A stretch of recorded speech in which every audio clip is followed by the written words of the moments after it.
Okay, Hare Krishna.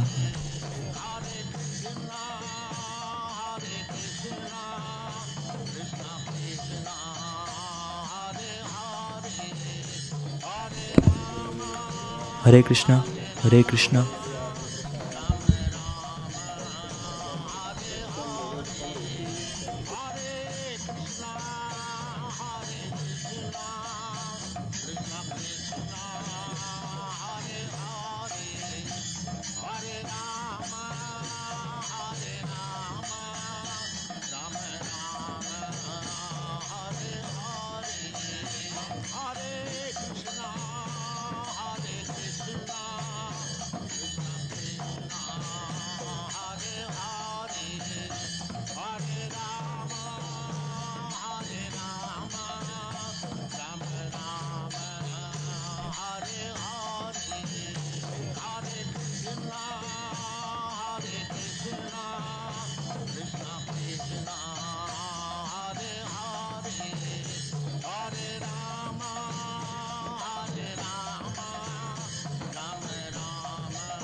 Hare Krishna, Hare Krishna.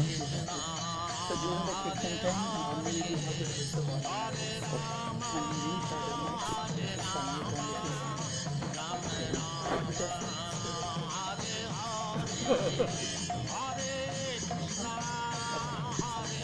Oh, Maharaj. What about the garden?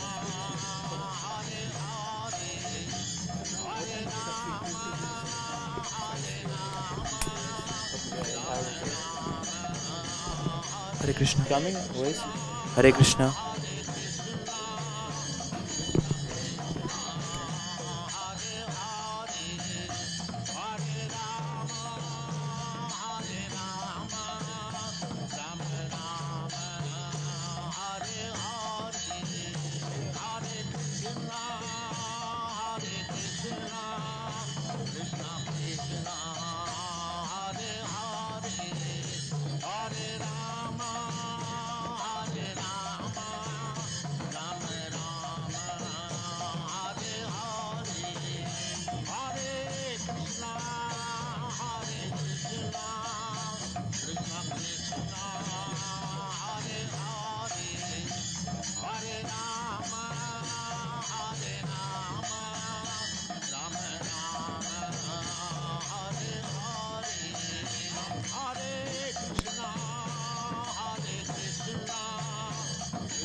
वन्देऽहं श्रीगुरो श्रीयुता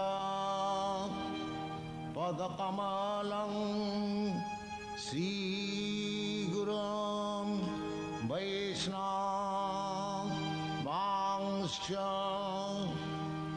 श्रीरूपं साग्रजातं सहगण रघुनाथान्वितं तं सजीवं साद्वैतं सावधूतं परिजनसहितं कृष्ण चैतन्य देवं श्री राधा कृष्ण पादान् सहगण ललिता श्रीविशाखान्वितांश्च भज श्रीकृष्ण चैतन्य प्रभो Nityanand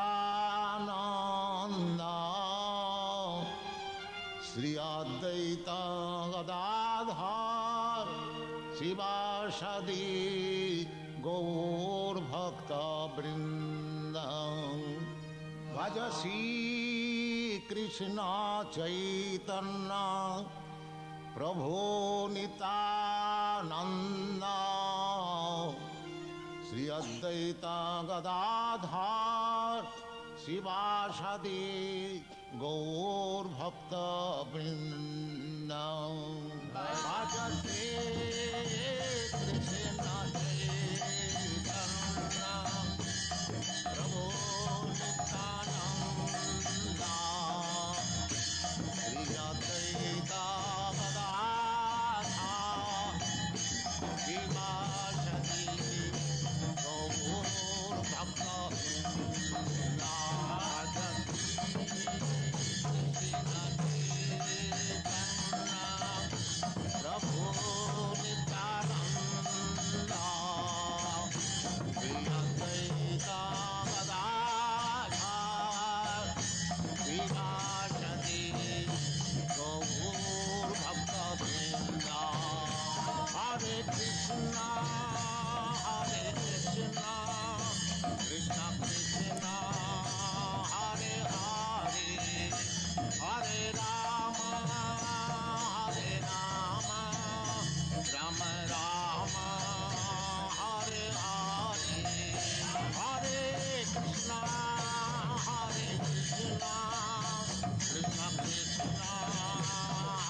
Hare Krishna and welcome to ISKCON of Silicon Valley.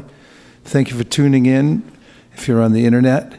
We're going to have a couple hours tonight of hearing and chanting together, which is the best use of time according to Rupa Goswami, who says, Tanama Rupa Charitari Sikirtananu Smrityo Kramena Rasanama Rasiniyoja Tishtam Vraje Tanaruragi Jananugami Kalam Nayed Akilam Ityupadesha Saram. He says, the saram, the cream of upadesh, of instruction or advice, is to spend your time hearing and chanting, because this is where the great profit is in spiritual life.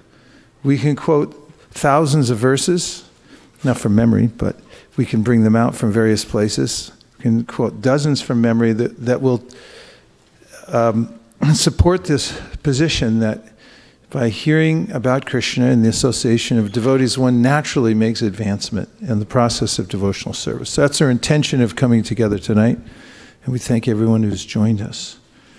We offer our respectful obeisances to His Divine Grace, A.C. Bhaktivedanta Swami Prabhupada, who has organized this process of hearing and chanting all over the world. He had the foresight to create communities and then codify the process of bhakti such that anyone who follows in his footsteps by taking up the system that he left behind will naturally make advancement in devotional service. There's a way in which by following the great acharyas, one naturally advances in devotional service. This is called acharya upasanam, worship of the acharya. Or it's also called in the Bhagavatam Maha-mantra.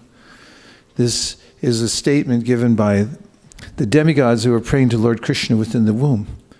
And they said, Tvayam bhujaksha akila sattvadamni samadhina veshita chetasayake mahatkritena. That if you follow in the footsteps of the great souls, then naturally you'll be able to cross over the ocean of material existence. So this is the legacy that Srila Prabhupada left behind, a perfectly organized society that would follow in the footsteps of the parampara.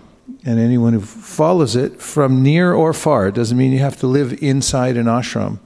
If you live remotely and you follow the process by tuning in and getting some kind of guidance, then you'll also make advancement by staying in touch, especially with the 5 most potent aspects of the 64, out of the 64 items of devotional service. And maybe each one of you can name one of them, and we'll have 4 of them covered. So we need the mic over here. I'll reiterate. Out of 64 items of devotional service, there are 5 that are considered by Chaitanya Mahaprabhu to be the most potent and important. Do we have mics?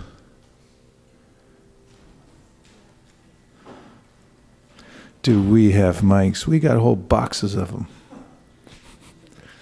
Okay.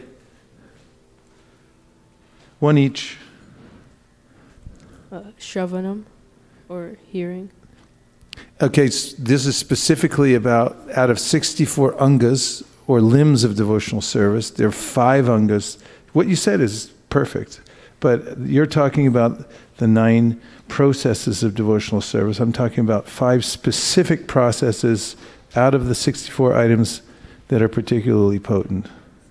Hearing Srimad Bhagavatam or reading? That's right. Hearing Srimad Bhagavatam and the association of like-minded devotees who are more advanced than yourself. This is one of the 5 most potent. Yes? Associating with devotees. Associating with devotees, absolutely. Sadhu Sangha.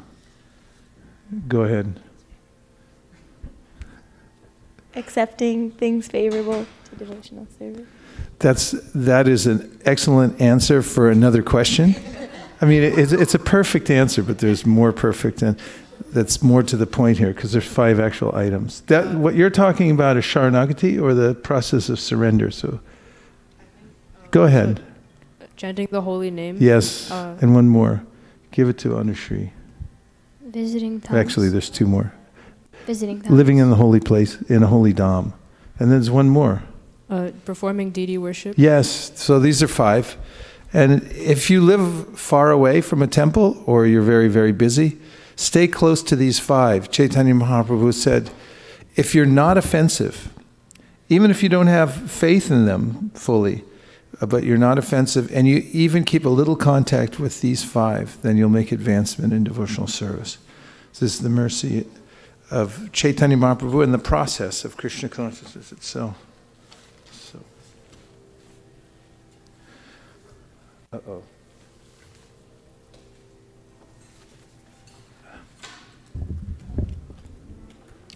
Namo Om Vishnu Padaya Krishna Preshtaya Bhutale Shri Mate Bhakti Vedanta Swami Niti Namine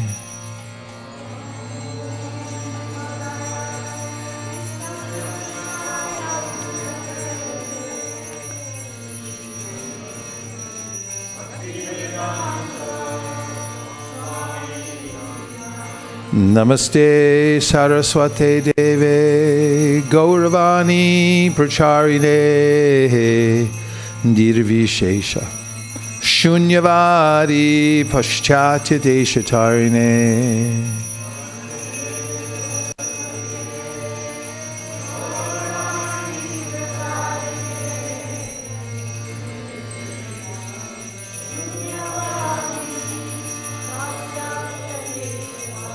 Jaya Shri Krishna Chaitanya Prabhu Nityananda Shri Advaita Gadadhara Shivasari Gaura Bhakta Vrinda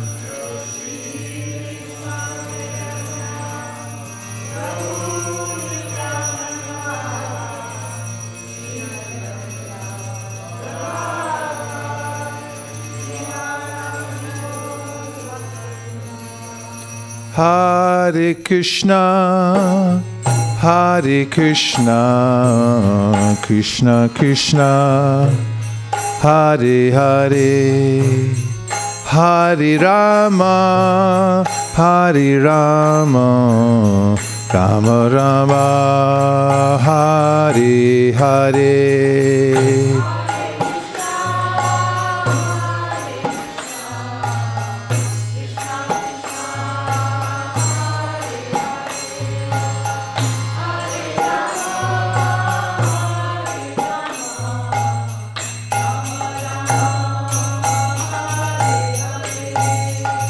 Hare Krishna, Hare Krishna, Krishna Krishna, Hare Hare, Hare Rama, Hare Rama, Rama Rama, Hare Hare.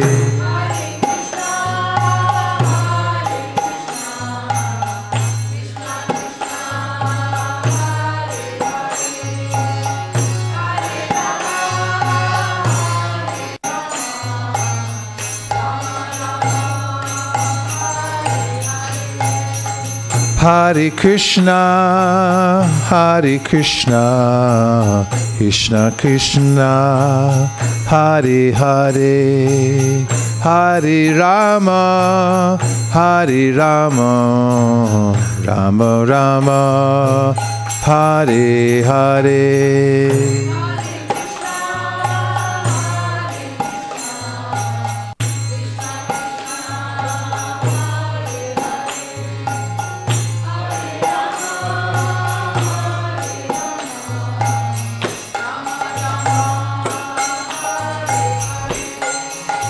Hare Krishna, Hare Krishna, Krishna Krishna, Hare Hare, Hare Rama, Hare Rama, Rama Rama, Hare Hare.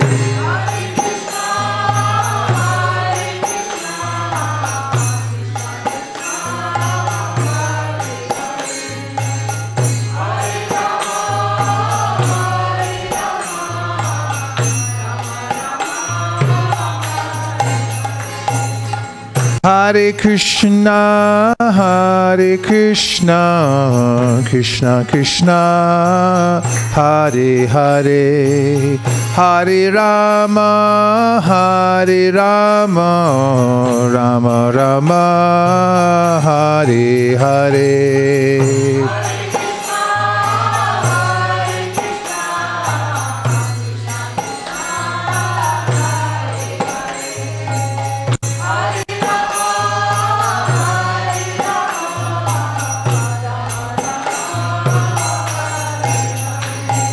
Hare Krishna,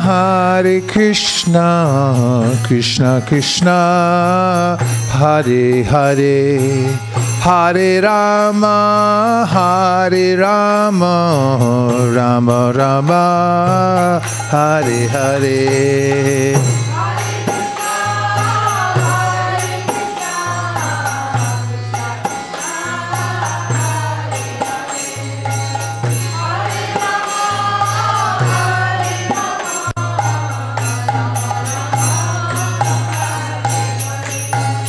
Hare Krishna, Krishna Krishna, Hare Hare, Hare Rama, Rama Rama, Hare Hare.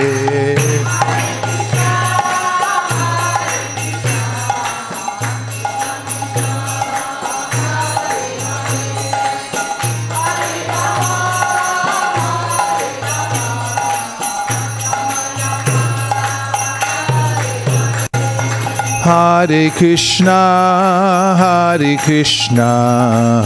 Krishna Krishna, Hare Hare, Hare Rama, Rama Rama, Hare Hare.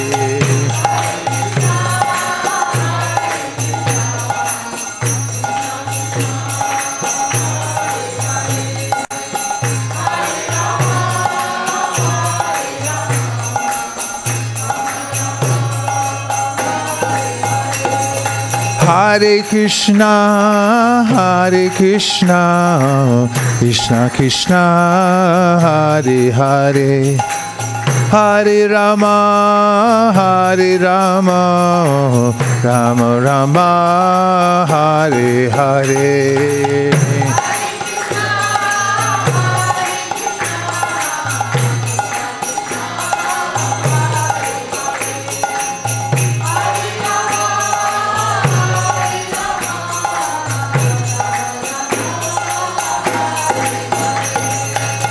Hare Krishna,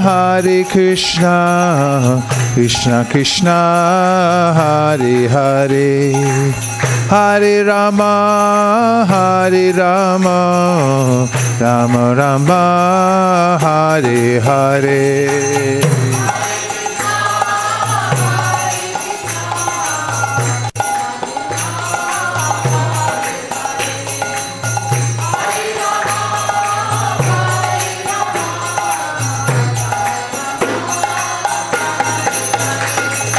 Hare Krishna, Krishna Krishna, Hare Hare, Hare Rama, Rama Rama, Hare Hare.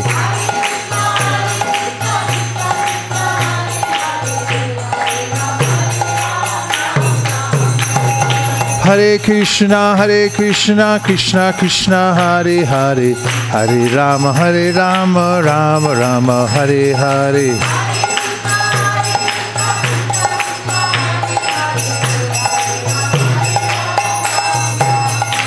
Hare Krishna, Krishna Krishna, Hare Hare, Hare Rama, Rama Rama, Hare Hare.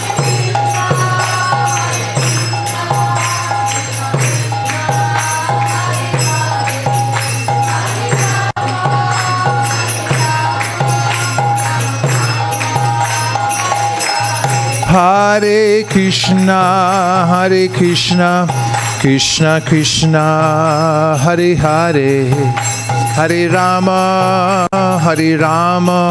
Rama Rama Hare Hare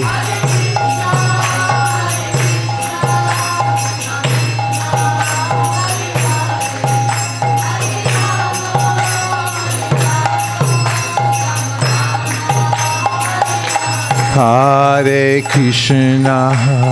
Krishna Krishna Krishna Hare Hare Hare Rama Rama Rama Hare Hare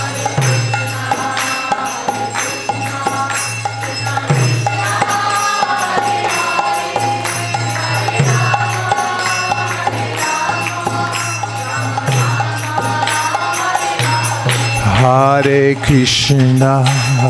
Krishna Krishna Krishna Hare Hare Hare Rama Rama Rama Hare Hare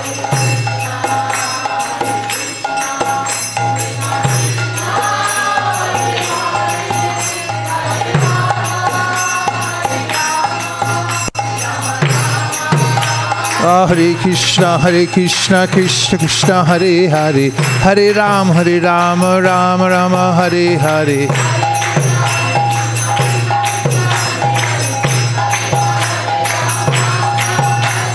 Hare Krishna Krishna Krishna Hare Hare Hare Rama Rama Rama Hare Hare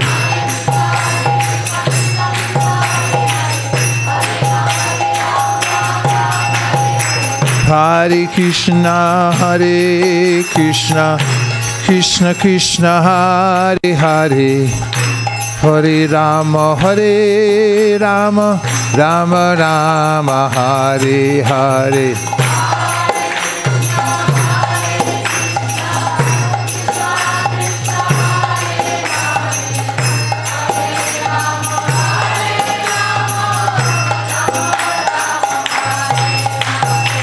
Hare Krishna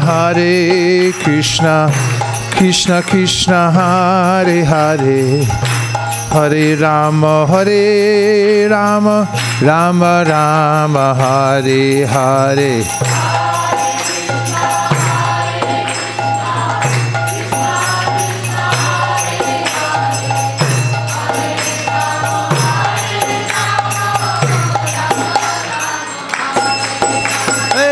Krishna Krishna Krishna Hare Hare Hare Rama Rama Rama Hare Hare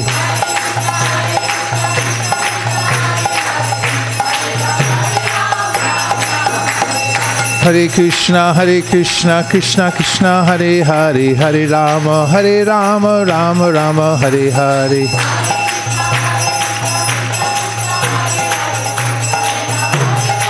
Nitai Gaur Haribo Haribo Haribo Nitai Gaur Haribo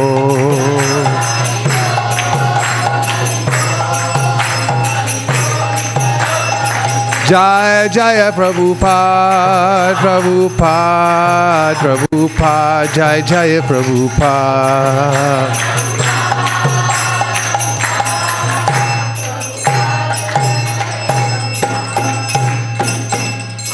Taigo Premanande Radha Krishna Bol Bol Bolo Re Shobha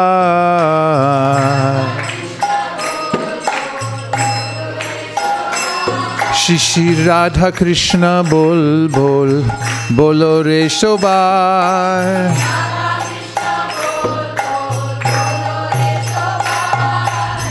Radha Eshika Diya Shabna Diya Preche Neche Gornitai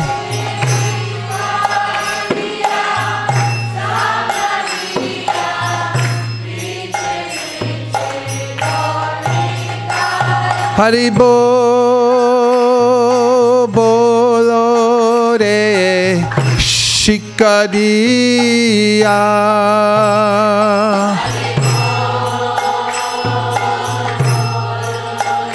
Is that too high for everybody? Radha Krishna bol bol bolo re shobha.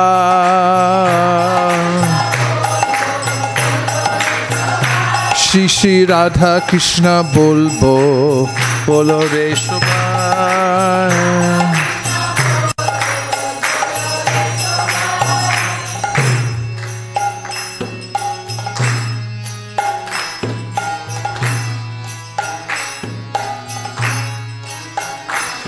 Che mayar boshe, chacho peshe, kacho habudu bubai miche.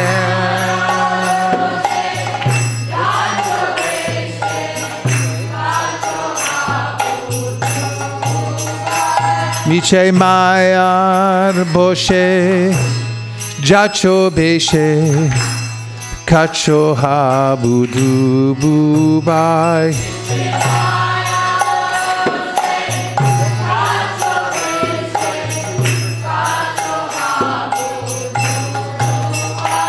Haribo bolo re miche mayar boshe.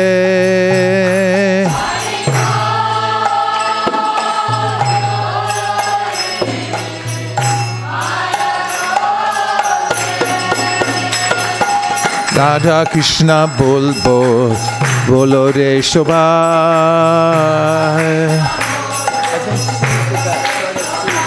Shri Shri Radha Krishna bol bol bolo re shobha.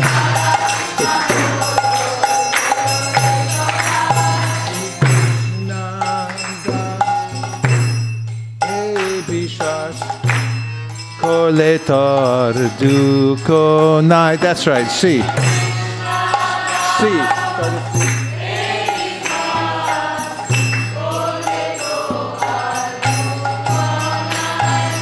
Krishna das. Hey Bishwas. Koletar duko nai ji.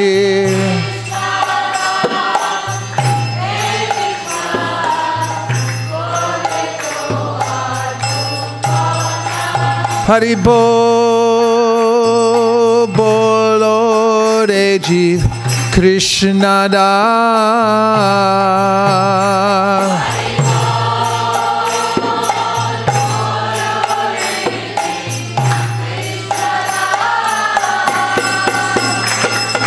Radha Krishna bol bolo re shobha.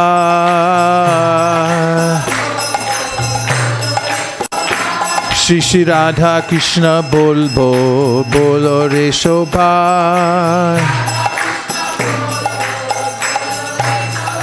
Krishna bol be jabe pulakka habe jor bi anki boli tai.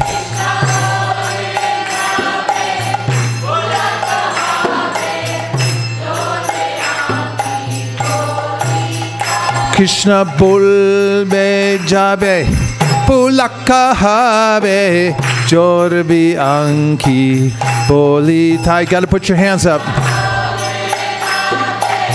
Pulakka habe. Haribo bolo Radha Krishna bolo. Sorry. Haribo bolo Krishna bobe. Again. Haribo bolo Krishna bol be jabe.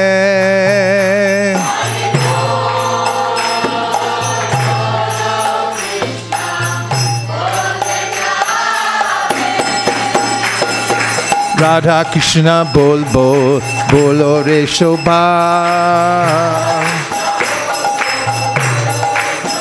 Shri Shri Radha Krishna bol bolo re shobha.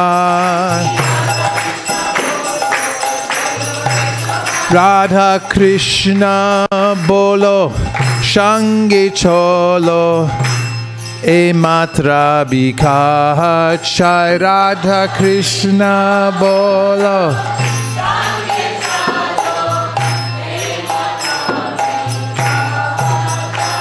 Haribo bolo Radha Krishna bolo.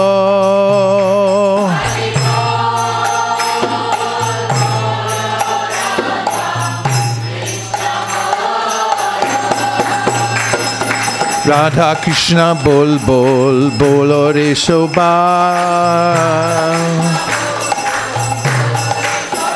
Shri Shri Radha Krishna bol bol bolo re shobha.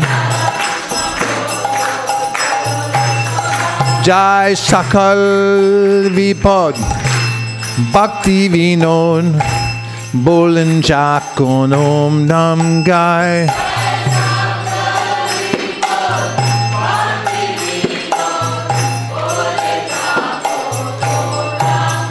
Jai Sakal Vipad Bhakti Vinod Bolen Jakon Om Nam Gai.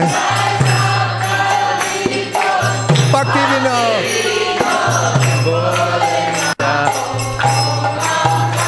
Haribo bolo re jahe Sakal Vipad.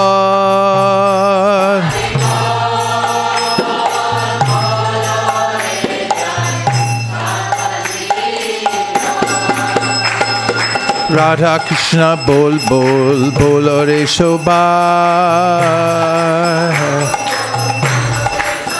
Shri Shri Radha Krishna bol bol bolo re shobha.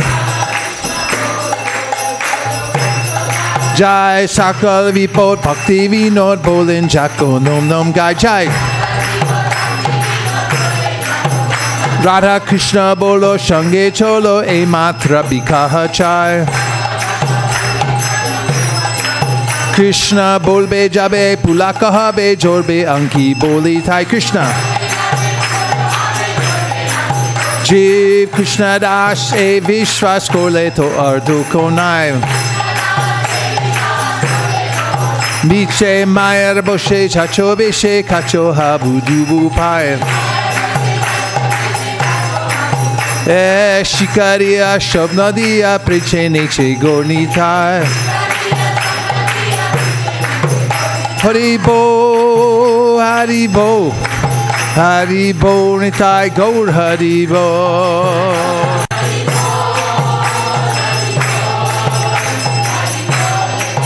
Hare Krishna, Hare Krishna, Krishna Krishna, Hare Hare, Hare Rama, Hare Rama, Rama Rama, Hare Hare.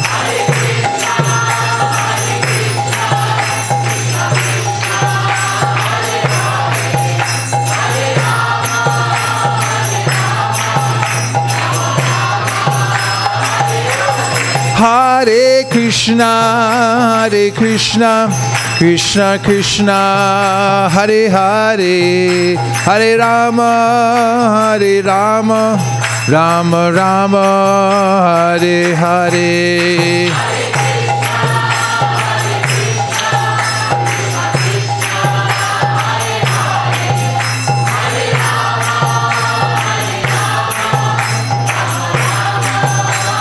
Nitai Gaur Haribo, Haribo, Haribo, Nitai Gaur Haribo.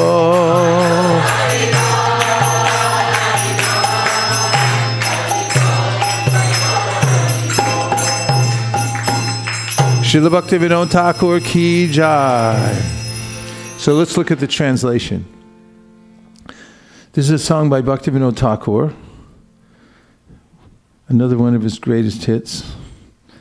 Chant, chant, Radha Krishna, everyone chant. So this is something that anyone can do who has a tongue, and especially if you're human, because you can figure it out.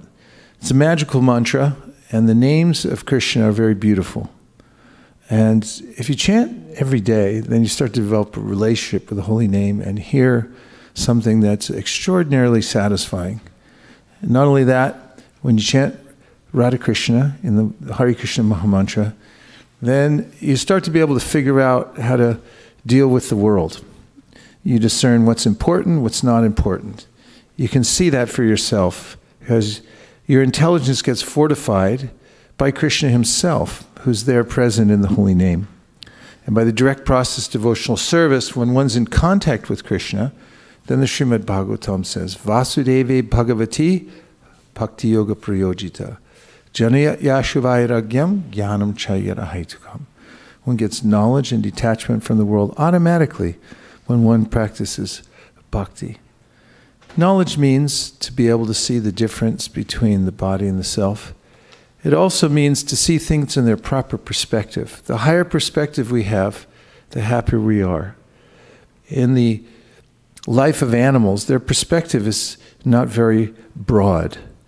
If you let a dog into a library, there's only so much, according to his or her perspective, to enjoy in a library.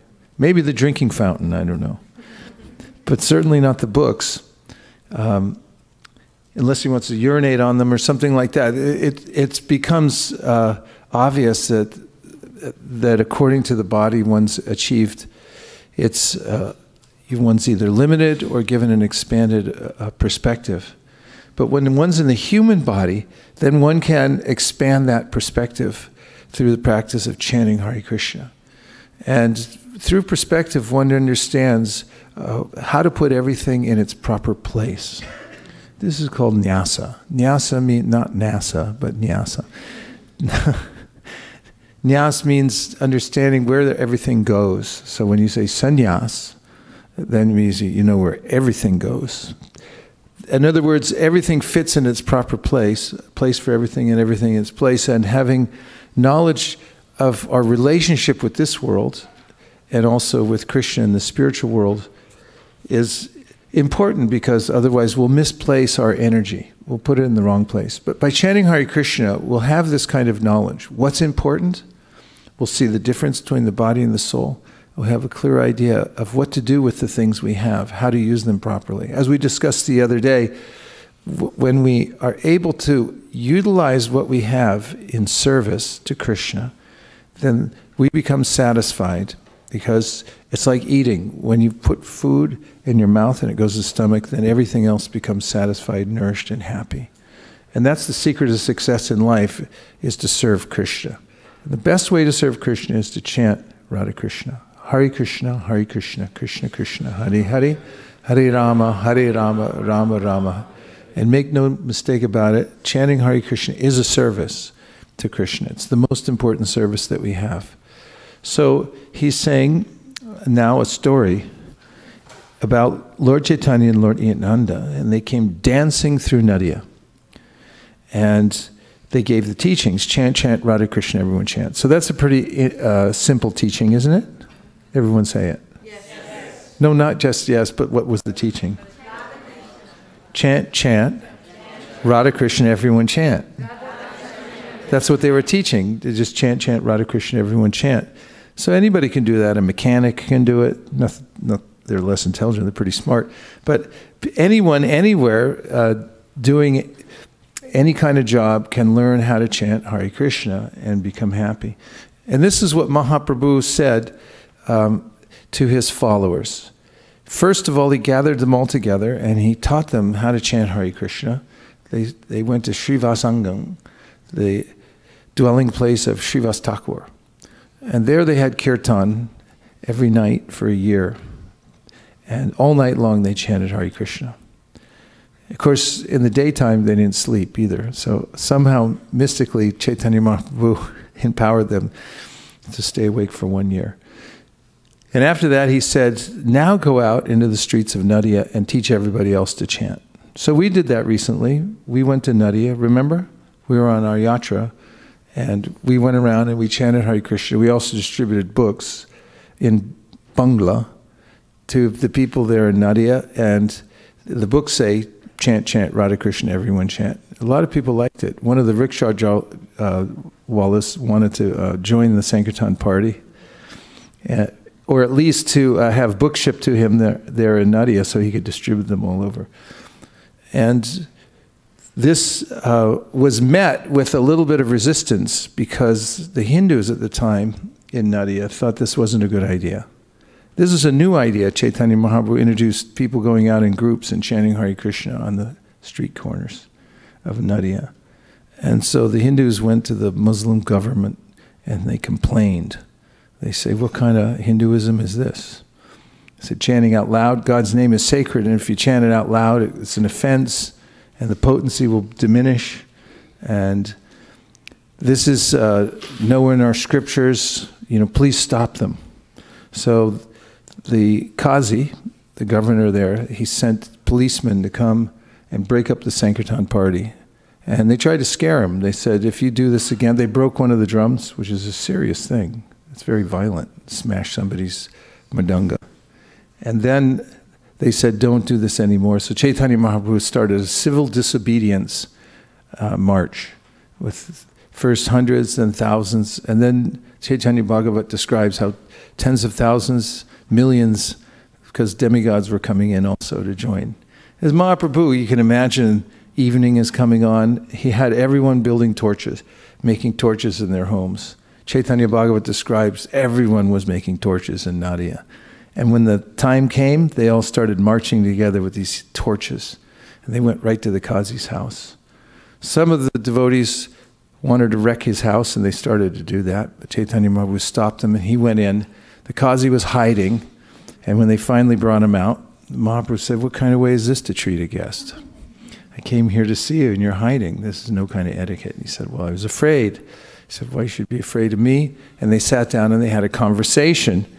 And in it, Mahaprabhu explained the principle of chanting Hare Krishna. And also, they had a philosophical discussion because the Qazi said that, in your scriptures, that there's some kind of prescription for animal sacrifice in the Vedas. Because Mahaprabhu has said, why are you killing animals?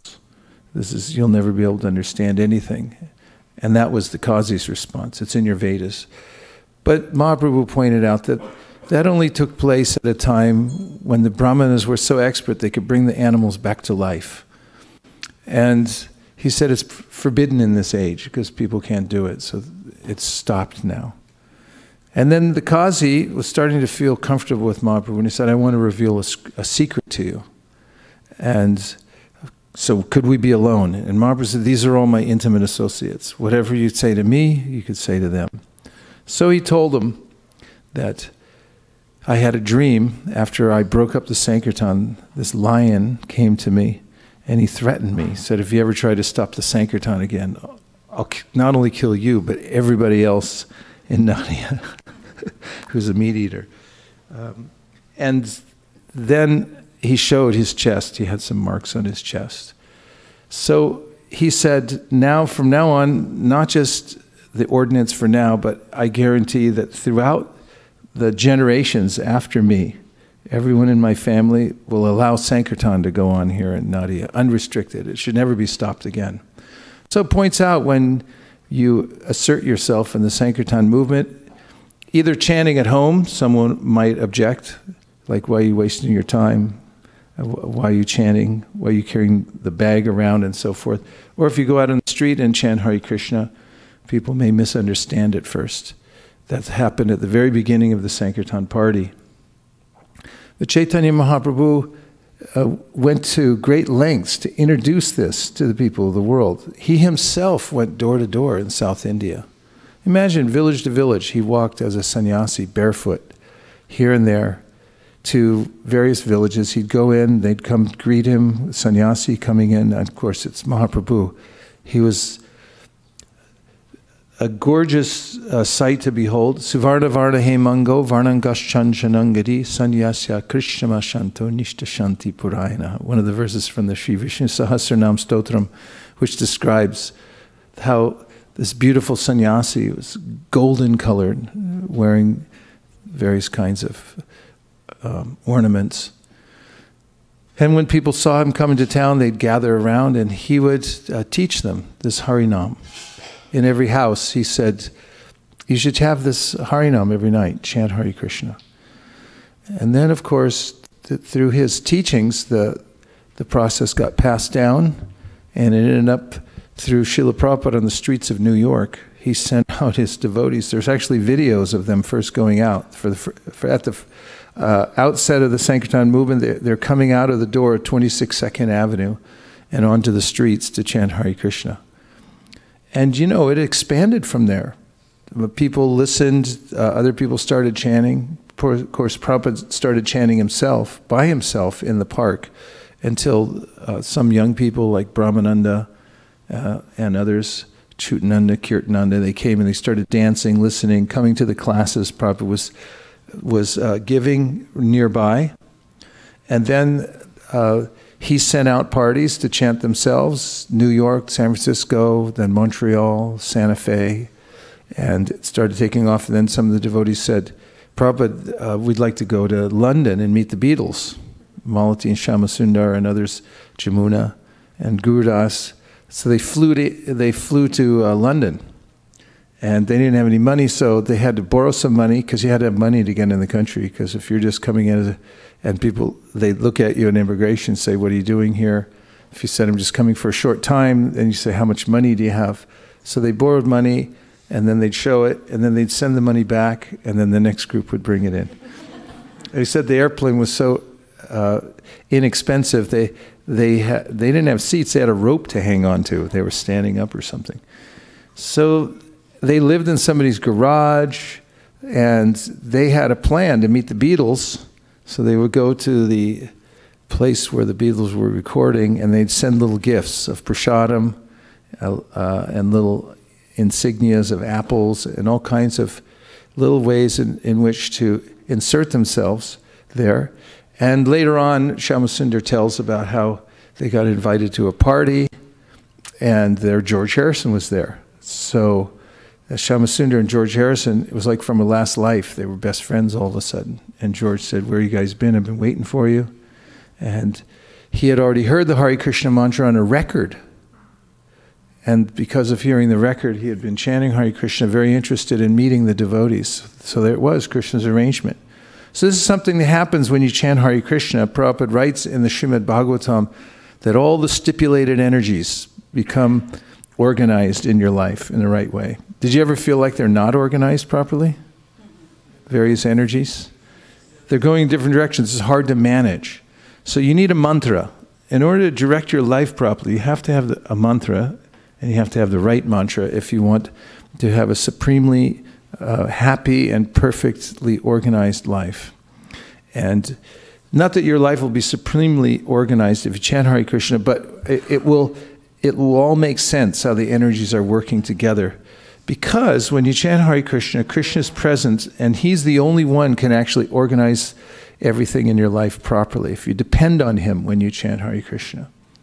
And so as the Sankirtan movement unfolded, starting from Nadia, Hare Krishna, everyone say Hare Krishna to all the people who've joined online, all the great devotees.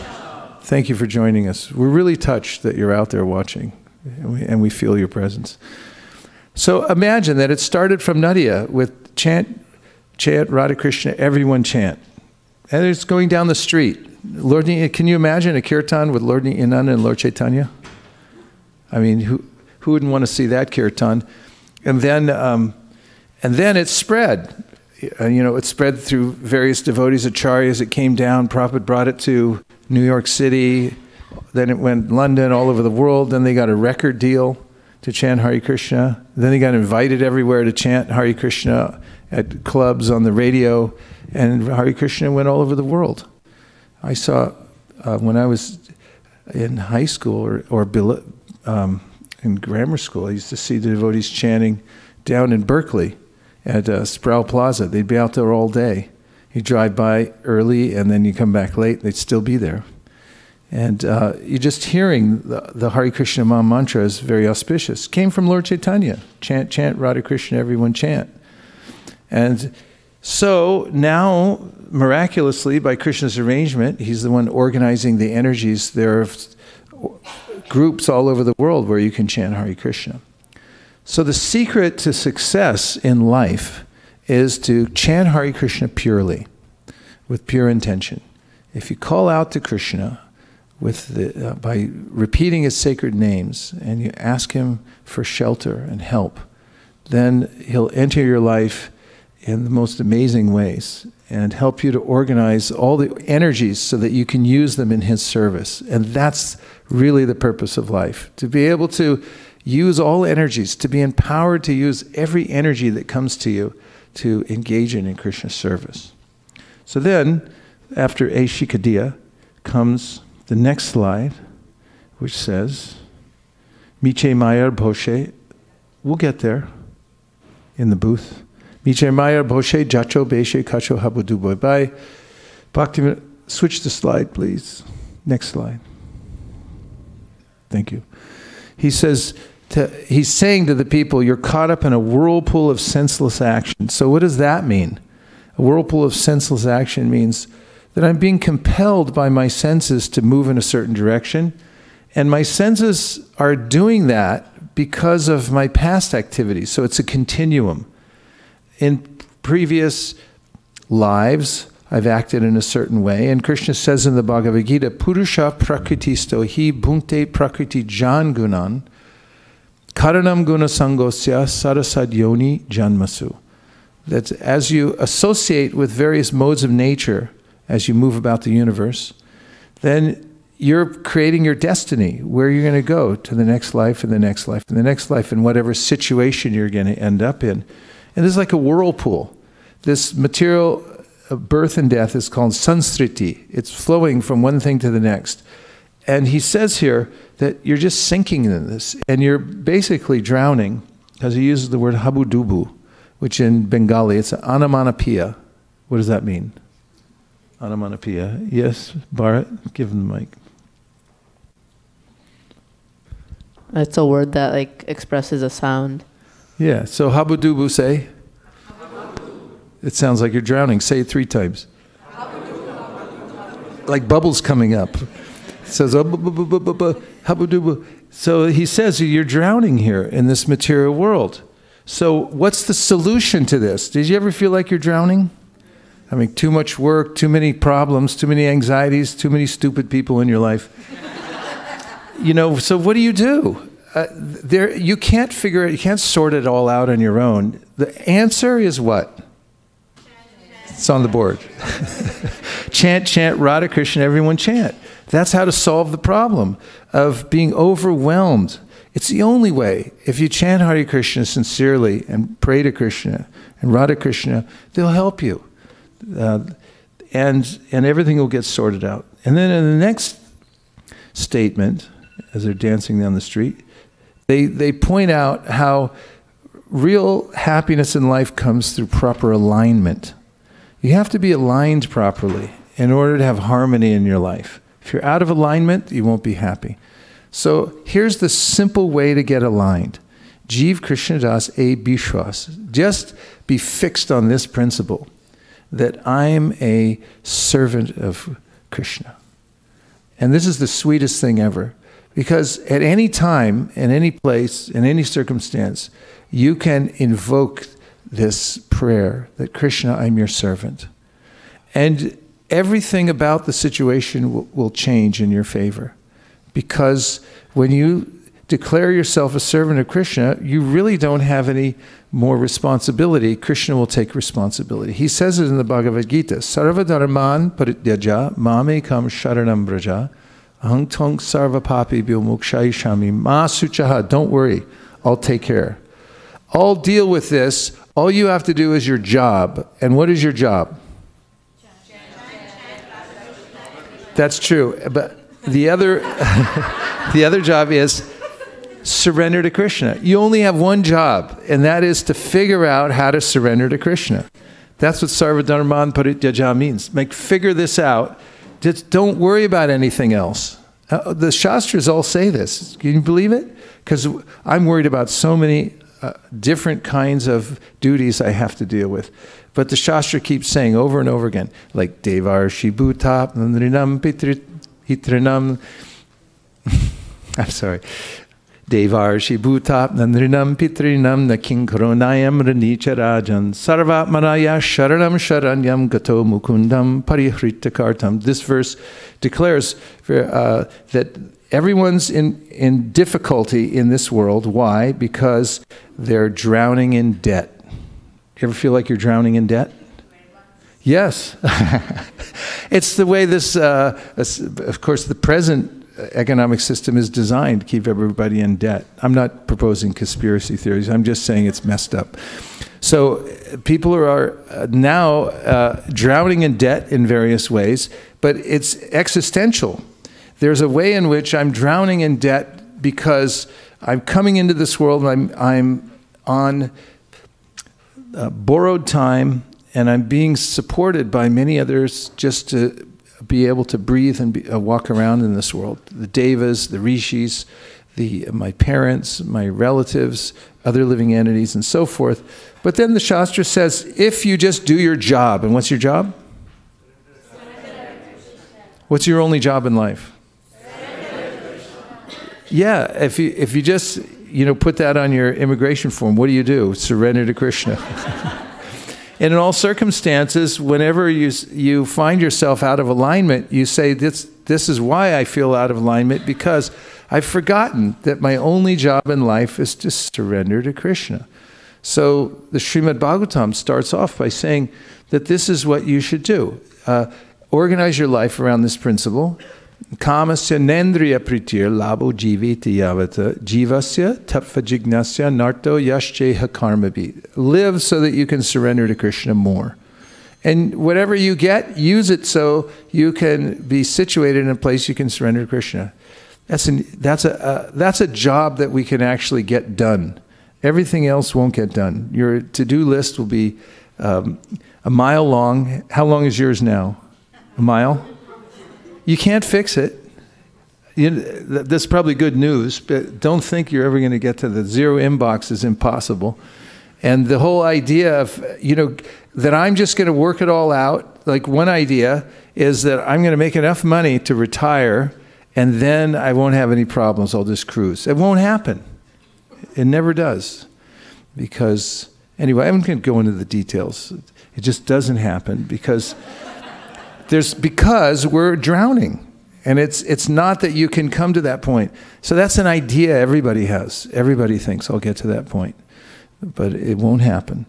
So if you attend to your main business, even while you're doing your other prescribed duties in life, but you're thinking, I'm doing this for Krishna, I'm surrendering to Krishna in the best way that I possibly can right now in my life, then you're properly aligned. Then your intelligence is aligned properly, and you'll be happy.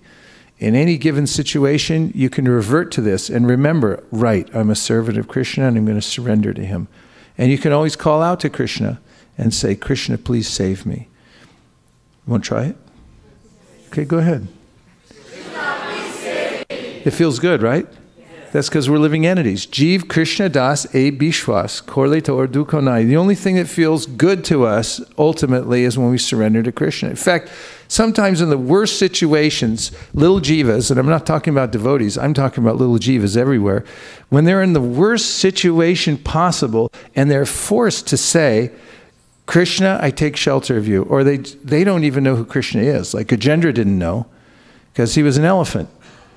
And so he just knew there was an alligator on my leg, or crocodile, and that I need help, so he called out, please help me. That feels good. It's the only thing that ultimately feels good, but you can also do it preemptively. That's what being a devotee means. You preemptively decide, I'm going to do it all the time, because it feels right. Then I'm in alignment. Don't wait till the crocodile gets on your leg, but surrender to Krishna. So he's just saying the truth. Jeev Krishna Das E Bishwas. Have full faith in this one principle, and then everything else will be aligned. Then in the next verse, he talks about the power of the sadhana, the practice of chanting Hare Krishna. So this is the number one top practice for all yogis anywhere in the universe. And we can bring in thousands of verses to confirm this.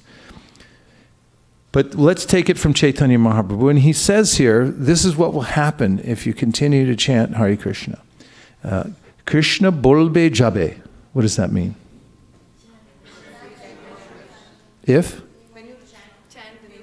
When you chant the name of Krishna, Bulbe Jabi, say Bulbe Jabi. Pulakabe. Then, Pulaka.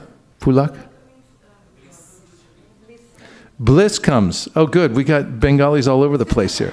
Okay. Pulakabe. Jorbi Anki. Tears come to your eyes. Why would tears come to your eyes when you chant Hare Krishna? Well, because this is a relationship with Krishna. What every living entity is looking for is love. And we're not satisfied till we have love. And the origin of all love in our relationship is our relationship with Krishna. Here in the material world, we look for love. But because we're looking in a relative way, we're not seeing it in relationship to Krishna, our relationships become severed right and left.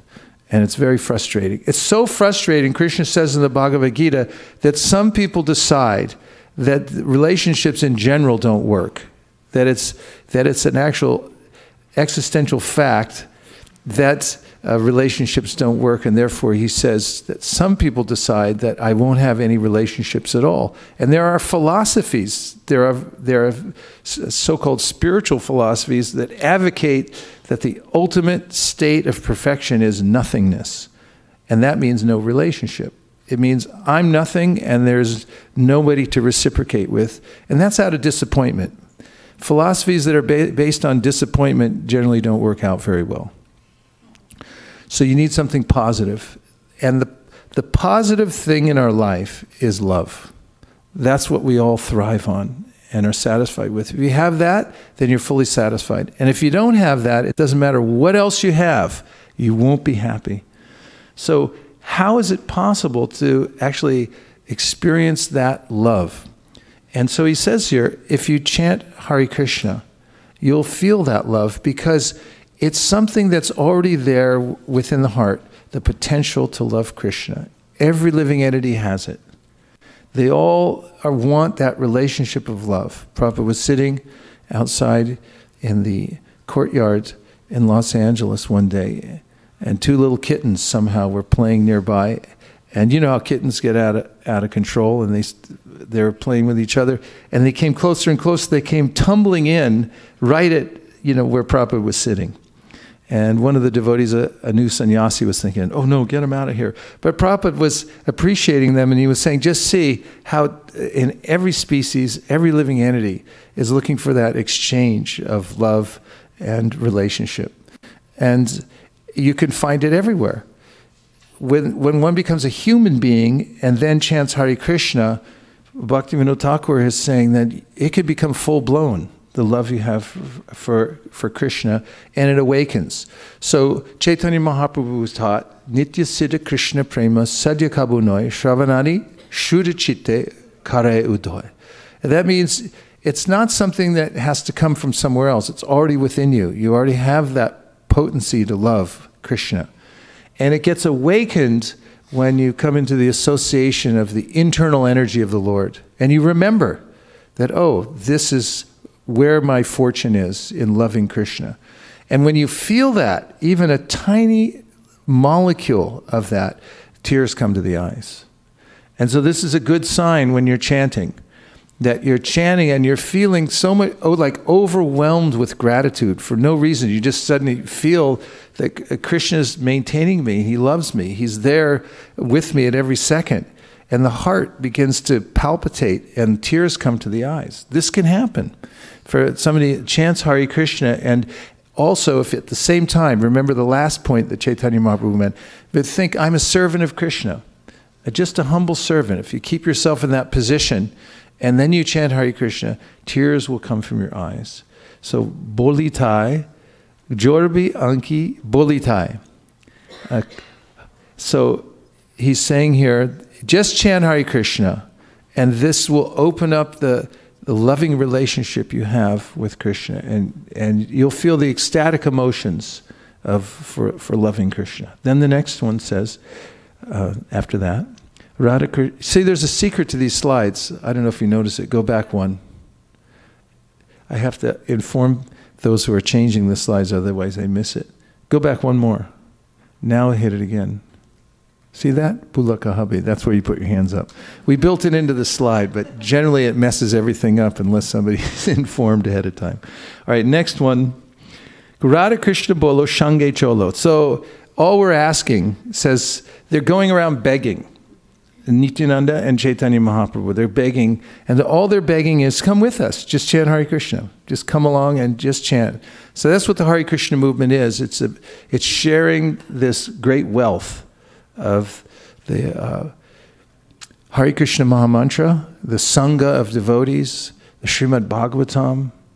These are all the great treasures from the spiritual world, and you can just bring people and then teach them. First, you have to teach people what a treasure actually is, so they can see it and appreciate it. So it takes some culture. But that's actually how the Hare Krishna movement goes on. It's those who go out and they beg people, please chant, please come with us, please learn how to do this. And all the work that we do in the Krishna consciousness movement is trying to figure out how we can better chant Hare Krishna, and we can invite more people so they can keep chanting. And finally, Bhaktivinoda Thakur says in the last slide, all dangers will be gone when that name is chanted. So this one can experience for oneself. If you chant Hare Krishna and depend on the holy name in all the aspects of your life, you'll feel all the dangers have gone away. So we'll chant Hare Krishna together now. Is everyone okay? Yes. All right. Hare Krishna.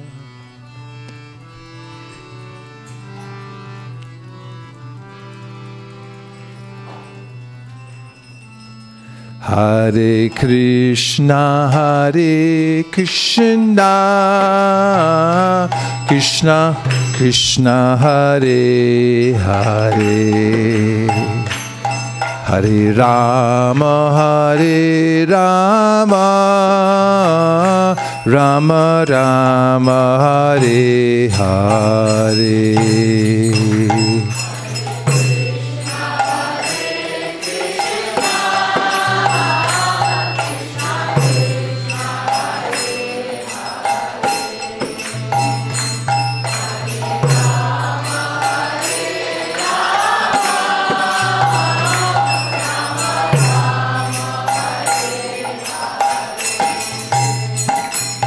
Hare Krishna, Hare Krishna,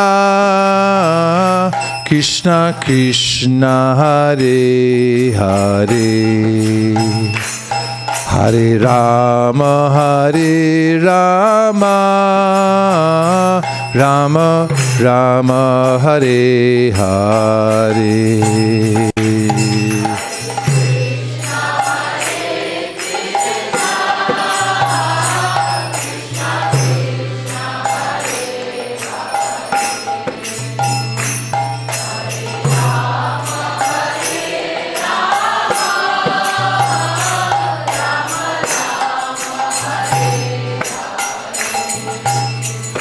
Hare Krishna, Hare Krishna, Krishna Krishna, Hare Hare, Hare Rama, Hare Rama, Rama Rama, Hare Hare.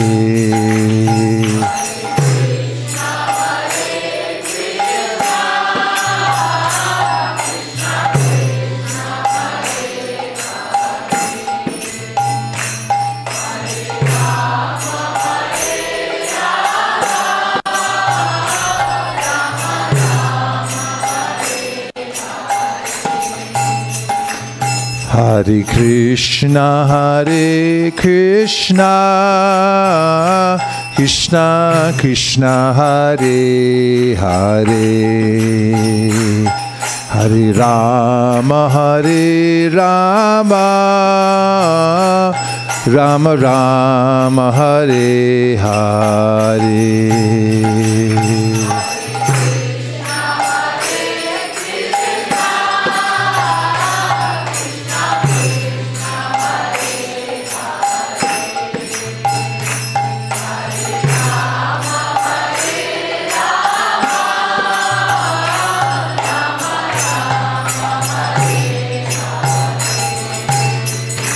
Hare Krishna, Krishna Krishna, Hare Hare, Hare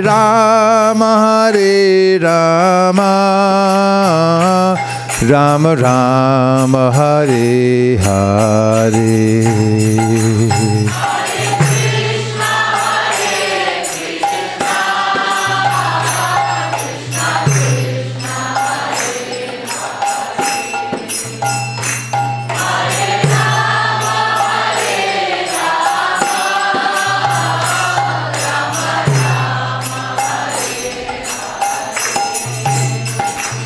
Hare Krishna, Krishna Krishna, Hare Hare, Hare Rama, Rama Rama, Hare Hare.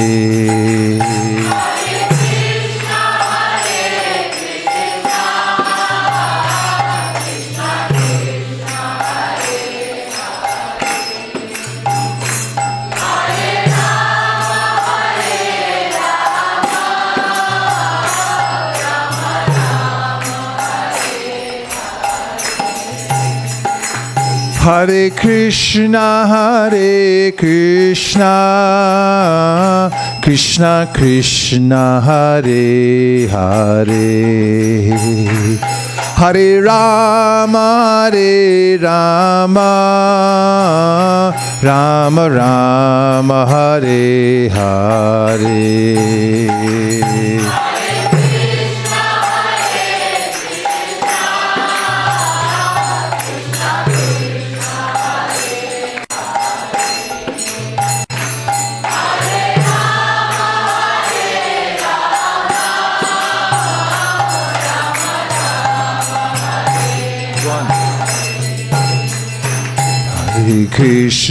Hare Krishna, Krishna Krishna, Hare Hare, Hare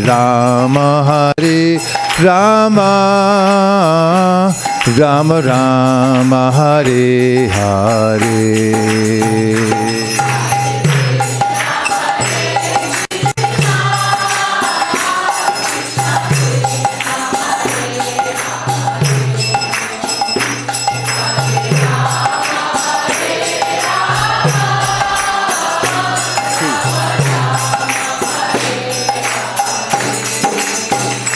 Hare Krishna, Krishna Krishna, Hare Hare, Hare Rama,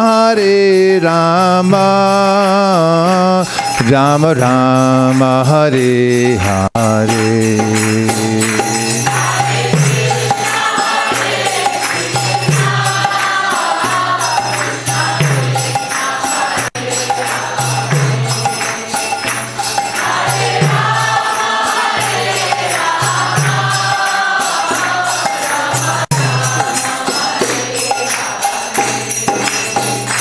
Hare Krishna, Krishna Krishna, Hare Hare, Hare Rama, Rama Rama, Hare Hare.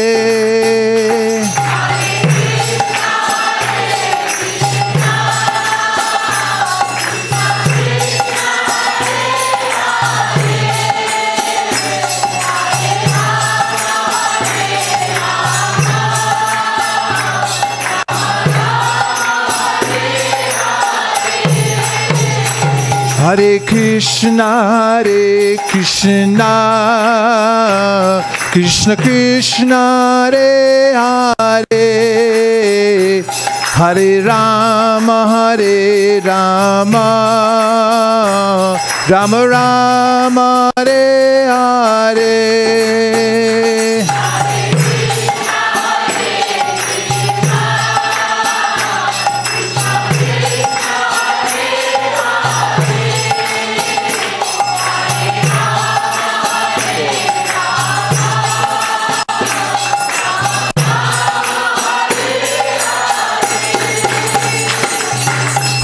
Hare Krishna, Hare Krishna, Krishna Krishna, Hare Hare, Hare Rama, Hare Rama, Rama Rama, Hare Hare.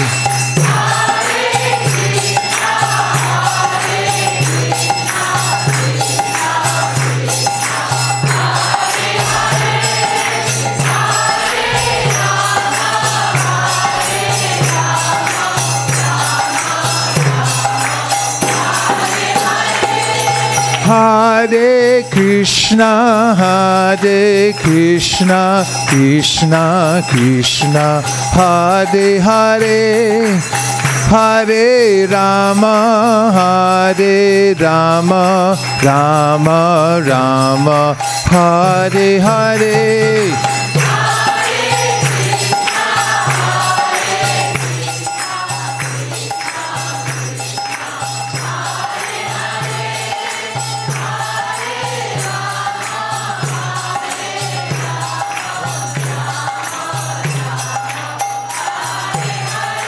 Hare Krishna, Hare Krishna, Krishna Krishna, Hare Hare, Hare Rama, Hare Rama, Rama Rama, Hare Hare.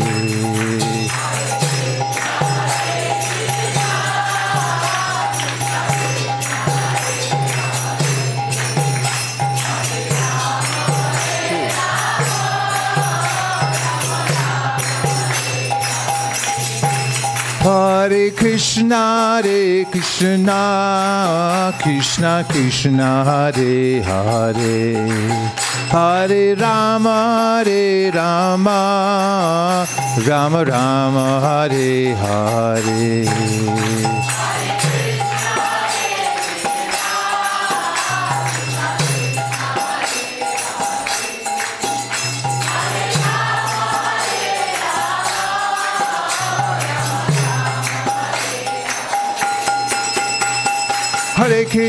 Hare Krishna, Krishna Krishna, Hare Hare, Hare Rama, Rama Rama, Hare Hare.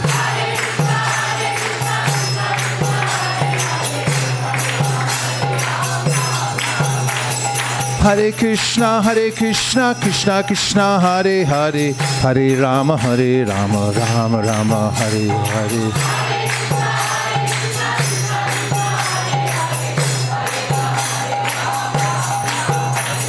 Hare Krishna, Krishna Krishna, Hare Hare, Hare Rama, Rama Rama, Hare Hare.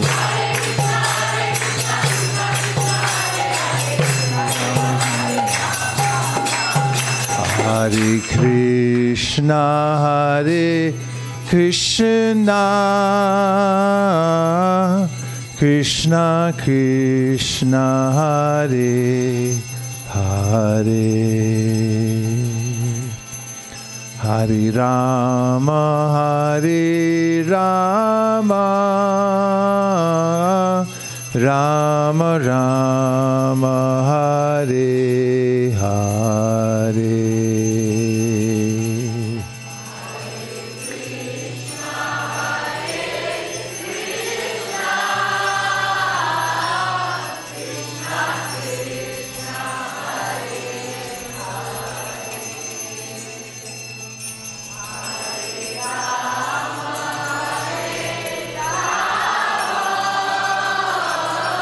Rama Rama, Hare Hare.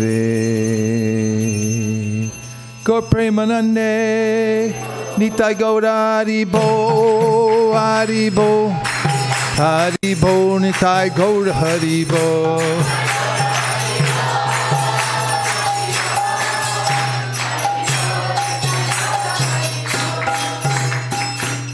Taigop Premanande, may I please have a nectar of devotion, if possible?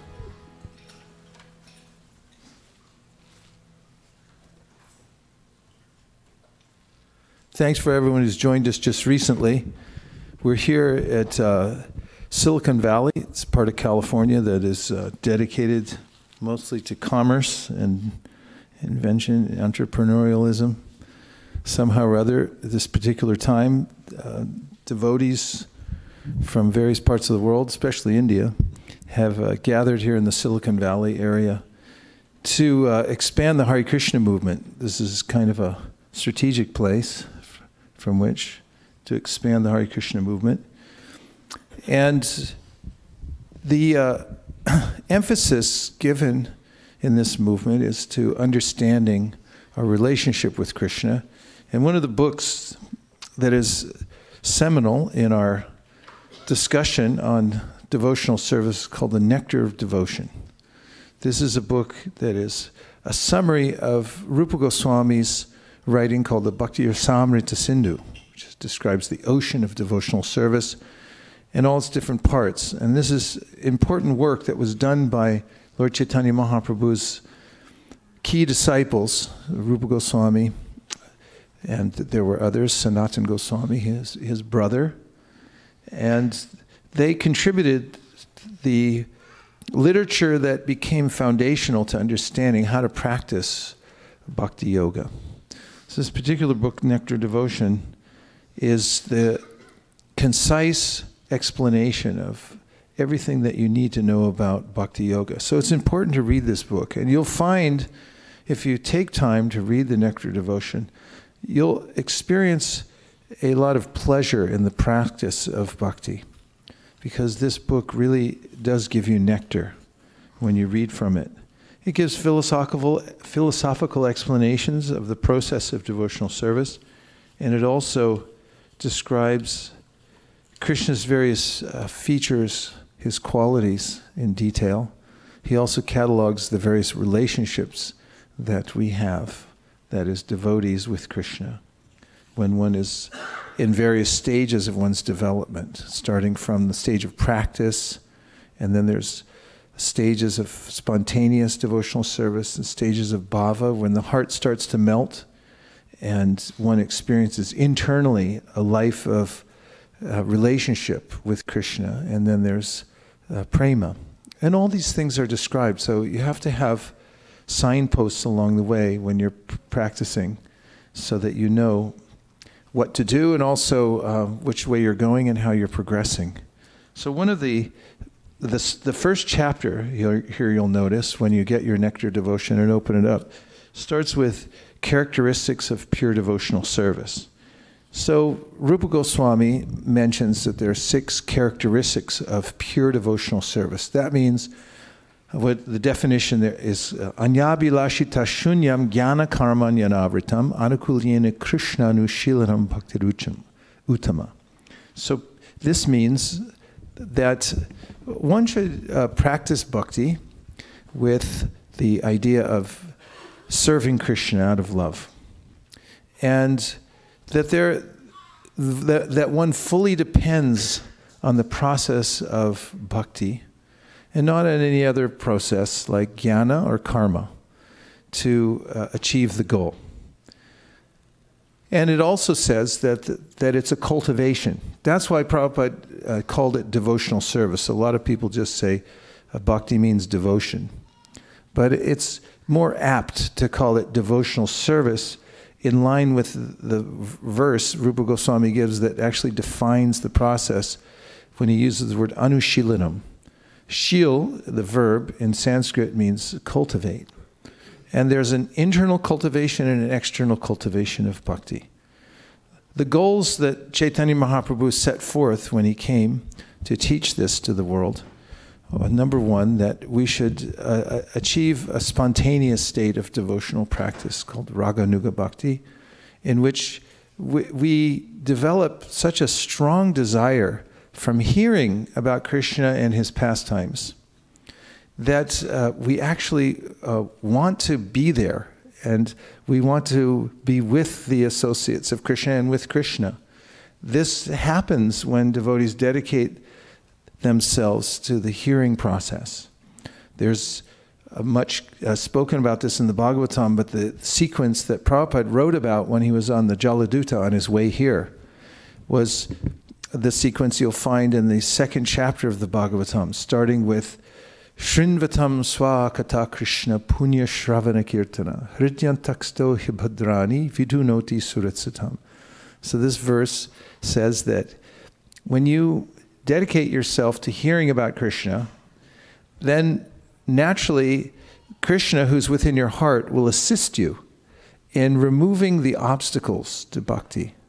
And these would be the desires for enjoying the material world, the desires to become liberated from the world and so forth. And he acts as a friend within the heart when he sees you're dedicated to the hearing process to remove those. And then it continues, does the sequence, Nashta prayeshu bhadreshu nityam bhagavata sevaya bhagavat yutama shloke bhaktir bhavati naishtiki. It's describing, Sutta Goswami is saying that as you continue, you'll progressively feel yourself becoming freed from the unwanted desires. And they're almost gone. You can notice for yourself that they're diminishing. They're actually going away. And then tada rajas tamo bhava kama lubareyasjaye cheta iter anavidam stitam satve prasidati. One comes to this point of stitam, situated in sattve. It's not ordinary goodness, but it means Shuddha Sattva. As mentioned in the Srimad Bhagavatam, there is a state, Sattvam Vishuddham Vasudeva Shabditam, yet Yate Tatrapumam Uparita. The Lord Shiva says, when you come to this state of Shuddha Sattva, it means beyond the mixture of the modes of material nature, then you can actually see Krishna for yourself. Our vision now is impaired because of being mixed up with the modes of material nature. So this process unfolds and we come to this point of purification by hearing about Krishna. And then, prasanna, evam prasanna manaso bhagavad bhakti yogata, bhagavat tattva vijnana mukta sangha sajayate. One's mind becomes happy. Naturally, we're happy beings because we're part and parcel of Krishna, who's Sat Chit Ananda. We also have that quality. But just like a little spark, the spark goes away from the fire. Depending on where it lands, it will be influenced in various ways. If it lands on a bog, what's a bog? Pondit circle, what's a bog?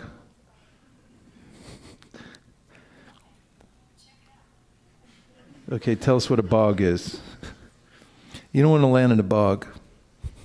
A bog or bogland is a wetland that accumulates peat, a deposit of dead plant material, often mosses, and in a majority of cases, sphagnum moss. Yeah, if a spark lands on a bog, it practically goes out. So that's like the mode of ignorance. And then a spark can land in another area that is a little bit like neutral. It can kind of stay alive for a little while. That's like the mode of passion. And it can land in a place where it can conflagrate. What is conflagration? Conflagration. What's conflagration?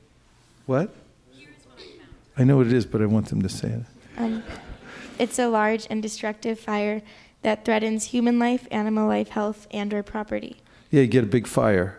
So if you land in the right place, the fire can start. That's the mode of goodness. This is mentioned in the Bhagavatam. Partiva dharano dumas tasmaragnis tri mayaha tamasastu rajas tasmat sattvam yad brahmadarshanam.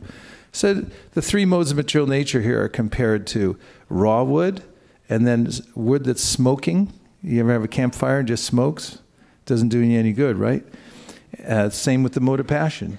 The smoke disturbs, it never serves. So the mode of passion just disturbs us. It looks like something's about to happen, but it doesn't. If you go to somebody's house, they invite you to dinner. It's ever happened? You sit in the living room wondering, when are they actually going to feed me? I actually had this happen once. And then, you hear the plates moving and everything, but the dinner never comes out. A mode of passion, it never delivers. It's this movement, but you never actually get there. But then sattva is like the fire. Fire actually comes in the sattva guna. And then with fire you can serve. There's a lot of things you can do, but especially you can do Vedic sacrifice. It means you can offer the grains into the fire and propitiate Lord Vishnu and please him through the fire yajna. This is the context of the verse. So if as little sparks we get associated with a bog, or the dry ground, or with the dry grass, then we'll experience different levels of life here in the material world, different qualities of life. But to go beyond that means mam chayo vyabhicharina bhakti yogena sevate sagunan samatityaitam brahma bhuyaya kalpate. Krishna says in the Bhagavad Gita, if you take to this process of bhakti yoga and you continue it, don't stop, don't get discouraged, keep going, then gradually you'll rise above these three modes of material nature and you'll come to the spiritual platform. Sattvam vishuram vasudeva shabditam yat iyate tatra puman upavrita. You become uncovered then by the dint of your connection with the Shuddha Sattva. You'll be able to see everything clearly. So this verse, Bhagavatam says, Evam prasana manaso bhagavad bhakti yogata bhagavat tattva vijnana mukta sangha sijayate. Not only will you be happy, but you'll understand everything completely. You'll see it for yourself. Of course, you never understand Krishna completely because he's beyond comprehension. But you'll see everything in its place, and you'll see that you are an eternal servant of Krishna, and you'll be properly aligned. And this means that the material life becomes finished. Vidyate hridaya grantish jijante sarva samshaya shiyante chasya karmani drishta eva manishvare. From this position, this material life, the knot that I have to all the kind of nonsensical desires that I have to enjoy the material world gets cut. It's cut by this process. So everything happens from the process of devotional service, beginning from hearing about Krishna, and one develops one's desire to serve Krishna. So these are the 6 items of the qualities of pure devotional service. The first is that pure devotional service brings immediate relief from all kinds of material distress. So as soon as you decide that I'm going to join the Sankirtan party, it means you find out that there's a Hare Krishna movement. It's from an ancient tradition that comes down all the way from Krishna. Chaitanya Mahaprabhu was recently here. You get some information about this and you become interested in joining the practice of bhakti. And you come for association with devotees and then begin. Bhajana Kriya means, okay, I'm going to do this. And you start the process of devotional service. Even at that point, your material distress will be diminished greatly. And this happens, according to Rupa Goswami, here in the Bhakti Rasamrita Sindhu, because the cause for our distress in this material world is sinful activity. I'm addicted to it, and that's because of my past sinful activity, and it forms a chain. Somebody recently gave me a book called Habits, and it talks all about how it's so easy to develop habits in this world, and we're not even aware that we're doing them. So life after life, I develop these habits, they're ingrained in me, and I continue them, and that's causing my suffering. So the process of bhakti then destroys not only the reactions to my past sinful activity, but ultimately, as I described in the process earlier, it also destroys the propensity to commit sinful activities here in the material world. This is described in the Padma Purana. Rupa Goswami quotes a verse which says, what does it say? Aprarabdha palam paptam kutam bijam palonmukam krameynaiva praliyante Vishnu bhakti ratatmanam. This verse means if you're performing devotional service to the Lord, to Lord Krishna, Lord Vishnu, then naturally all the reactions to your sinful activities will be destroyed, and then names their different stages. So this aprarabdha palam papam. So prarabdha karma means what we've got right now as a result of our past activities. And aprarabdha means the sinful activities that are waiting to grow in your life. And they're there in seed form. And anybody who's a gardener knows how this works. You may have a field, you may open up a patch of land in your yard or anywhere else and get it all ready. If you just leave it there, what'll happen? You come back in a few weeks, just like our front yard now.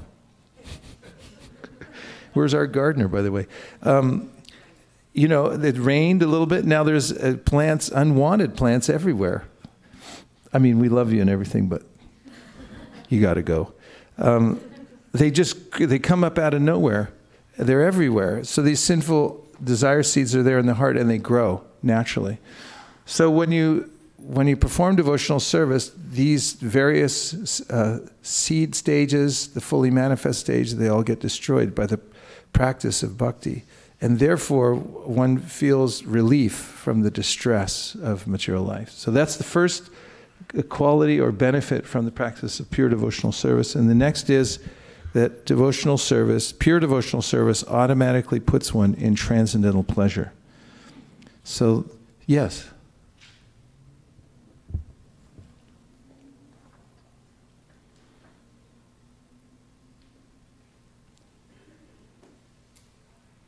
Hare Krishna Prabhu. This always inspires me that this devotional service removes material distress. But what I'm trying to understand is if all our sinful activities are gone by devotional service, then there won't be any necessity for anybody to be in this material world because it's dukhalayam. But does that happen, as we say, after 40 years of practice, or does it happen immediately? What is the criteria?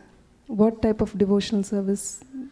Well, it happens immediately, but it's actually like if you take 1,000 lotus petals, and then you take a long needle, and then you push the needle through the lotus petals.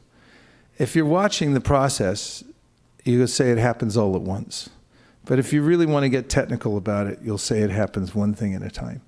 That's why in the verse we just quoted, it says, Kramena praliyante Vishnu Bhakti Ratatmanam. Kramena means step by step it happens. Some people say it starts from the unmanifest, then it comes up to the prarabdha karma, or it can go the opposite way too. But the fact is, the Shastra says it very clearly.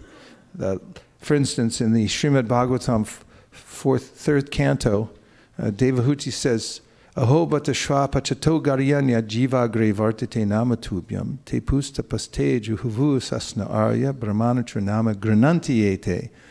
Oh, how wonderful it is, she says, that those who are chanting Hare Krishna, even a little bit, even just with the tip of their tongue, even once, if the quality is nice, then they are destroying all the previous karmas, and the proof is that they become qualified to perform Vedic sacrifice. How could that happen unless one's prarabdha karma was being changed? And Rupa Goswami says in the Namashtakam, verse please. He says, Yet Brahma shakshat kritanishtriyapi vinashamayati vinana bhogai apaitinama spuranina tate prarabdha karmeti virauti vedaha. He's saying, it says in all the Vedas, if you search it out, that by chanting Hare Krishna, you can actually destroy even your prarabdha karma. So these things are destroyed by the process of chanting Hare Krishna in devotional service. And then Vishwanath Chakravarti Thakur also says that Krishna will maintain the prarabdha of the devotees so that they can go on doing, practicing devotional service. So he kind of maintains it. Yes? One follow-up question is, Prabhu, is when you said about the quality of chanting, is it the attitude should not be that my material distress should go away if I just chant to please Krishna, then only this happens? Or is it like if I chant for any reason, then it happens? Yeah, the 6th canto of the Bhagavatam goes into this science of chanting Hare Krishna. This is the canto about Poshanam, how the Lord protects the living entities. And Parikshit Maharaj wants to know, after hearing about the hellish planet, how are we actually protected by the Lord? How do we save these people? And then Shukadev tells the story of Jamil and how he was saved by chanting the holy name, even without intending to chant purely. He was just, his life was a little bit in turmoil. And he was calling out to his son, especially when he was about to die. And because he was in anxiety, he chanted. Because he saw Yamadutas coming. He was calling for his son, really, not for Narayan. But it acted anyway, so it'll act. But if one chants with the feeling of complete dependence on the Lord, then the quality becomes enhanced. As Krishna says in the Bhagavad Gita, Ye yata mam prapadyante tamstataiva bhajamyaham mama vartmanavartante manusha parta sarvasha. As you surrender unto me, I reward you accordingly. Actually, if you think about it, everything that we have in our life is, and every direction that we're about to go is dependent on our desire. This is a great secret and mystery of life, that our destiny is dependent on our desire. Krishna brings this up in the 8th chapter of the Bhagavad Gita, this chapter called Attaining the Supreme, where he describes how one develops a certain kind of inclination in this life due to association, and then at the end of life, verse Yang vapi smaran bhavam tajatyante kalevaram tam tamivaite kontaya sada tat bhava bhavita. Wherever your mind is fixated, whatever it's fixated on, whatever subject matter, Prabhupada said, the dying man is attracted to, which is a natural cultivation, that will determine next life. It's based on our desire. Really, material nature is fulfilling our desire. Hope I'm answering your question and not getting lost. Tell me your question again. What did she ask? What's the difference between mixed? Oh, yeah. So anyway, I was just saying that it's important to have intensity of desire. In fact, Rupa Goswami says, Krishna bhakti ras bhavito mati kriyatam yadi kritopi labhyate tatalolyam api mulyam ekalam janma koti suridin. No, I'm sorry. Janma. Okay. Huh? Okay, I'm doing it over again. Do over. Krishna bhakti ras bhavito mati kriyatam yadi kritopi labhyate tatalolyam api mulyam ekalam janma koti sukritina labhyate. So if you get labhyate sukriti, if you gather up all the kind of pious credits in this world, you won't get bhakti. The only way you can get bhakti, the kind of pure bhakti we're talking about here, is if you have an intense desire for it. You got to have what's called lolyam, or greed. This is actually a stage of advancement in devotional service that comes after anarta nivritti, when we become purified. And I don't want anything else. All I want is Krishna. And if you have these kinds of desires that are very pointed, this is called tivrena bhakti yogina. Tivrena means you focus your attention and desire so strongly on Krishna. That's all I want is Krishna. That it acts very quickly. Just like when you focus through a magnifying glass the sunlight, which is diffused, and you put it in one ray, you can start a fire. So similarly, our desire has to be really strong. And if we chant like that, then it's so quickly effective. If you look in the Bhagavatam for Maharaj Chitraketu, he was able to directly see the Lord through his chanting sadhana, his mantra, within 7 days. So, yes, it's really dependent on the quality of the chanting, and therefore we should try to develop that kind of intensity of chanting.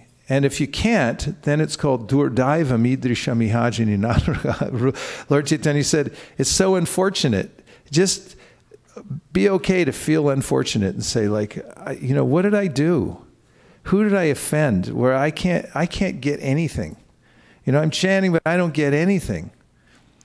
And if you start thinking like Krishna, how did I get so unfortunate that I couldn't get anything? I mean, somewhere in my heart I want something, but I don't have anything, I couldn't get anything. And you chant like that, then and in a humble state of mind, because you're so durdaivam, you're so unfortunate So that's why Mahaprabhu said, here's the solution. Just get really humble and realize that you're nowhere. And when you do that, then of course Kunti said, Janma Ishvarya Shruta Shibir Eda Mana Madapuman Naivar Hat Yavidatum Vai Toma Kinchana Gocharam. That she said, if you're a Kinchana, you feel like this, that I couldn't get anything, I didn't get anything, I don't have anything, I'm nowhere. But Krishna, I'm calling out to you. Then that'll have some effect. So the quality is really important. So our practice of devotional service dependent on developing this kind of attitude. You had your hand up for about a half an hour, so let's see what you got. What? Have a little lolium, have a little greed, and go ahead, 1, 2. Hare Krishna. I'd like to hear you elaborate on what Krishna experiences when we chant for him. What Krishna experiences? It's described in the 11th canto of the Bhagavatam what Krishna experiences, and also in the first canto, in the second chapter. The second chapter of the Bhagavatam describes, what is it?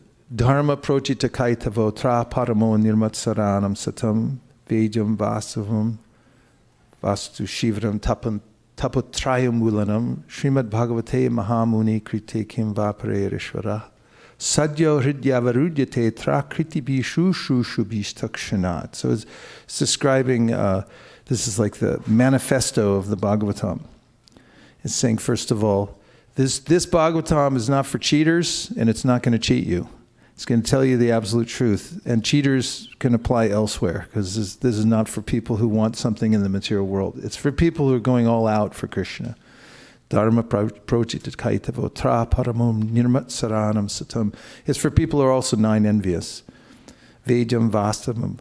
So then it's describing how it's the essence of all the Vedas. And then it comes sadya hridyavarudhyate tra kritibi shushu shubishtakshanat. So those who are attentive to hearing the Bhagavatam, and they're very eager to chant Hare Krishna, hear about Krishna in the Bhagavatam, for them, sadya hridya avarudhyate means that Krishna, his mood is, when you chant like that, he says, I'm not leaving. I'm not leaving this person's heart. Mukharvin, can you give me that verse from the 11th canto? It parallels this. It's in the 11.1. 11.255. Give me 11.255. It's a parallel verse. It's actually quoted by Vishwanath Chakravarti Thakur when he comments on this verse, which says, Hridya, that the Lord becomes camped out in your heart. He'll set up a camp there. He won't leave if you have that mood. And then this verse, if you'll see 11.255, just the verse translation will blow your mind. And if you want your mind blown, then cover your ears. And put a blinder on, by the way, too. The Supreme Personality of Godhead is so kind to the conditioned souls that if they call upon him by speaking his holy name, even unintentionally or unwillingly, the Lord is inclined to destroy innumerable sinful reactions in their hearts. Therefore, when a devotee who has taken shelter of the Lord's lotus feet chants the holy name of Krishna with genuine love, the Supreme Personality of Godhead can never give up the heart of such a devotee. One who has thus captured the Supreme Lord within his heart is to be known as Bhagavata Pradhana, the most exalted devotee of the Lord. You can start weeping now. Because, I mean, someone may say, well, this is over the top compassionate. How could anybody be like that? And this is what the Bhagavatam is screaming at us over and over again. Uddhava is saying, like, why would you go anywhere else? The question comes up at Naimisharanya. The sages say, Kova Bhagavatasya. Who is it who won't take this? The answer comes later on. Someone who's killing themselves. Someone who's absolutely on a suicide course, that I want to kill myself. Kill the soul, Atmaha. So this is, the Krishna's compassion comes to the devotees. And when you try even a little bit, Krishna says in the Bhagavad Gita that, verse please, a little bit. Neha bikramanashvasti pratyavayana vidyate swalpamapyasya dharmasya tarate mahato bhayat. He says this in seed form in the Bhagavad Gita, that if you try a little bit, then you will, that'll be permanent, your permanent record. He's so attentive to when you have that strong intention to serve him, or that you call out to him. He remembers that forever. Ramachandra says that if somebody even one time says that I surrender to you, he said, I never forget that. I'm gonna keep that, and I'm gonna protect that person from that point forward. So that's how Krishna reacts. And in his prayers, Gajendra is saying, Krishna's never inattentive.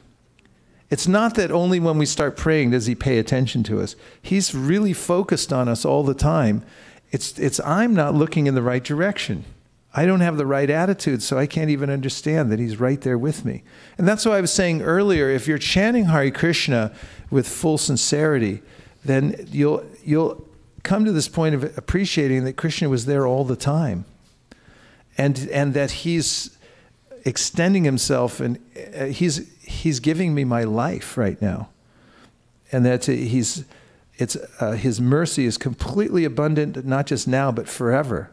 And all I have to do is keep surrendering to him. That's life. That's real life. In the Bhagavad Gita, Krishna also says, Mukharvind, give me this verse. He says that one who does good is never overcome by evil.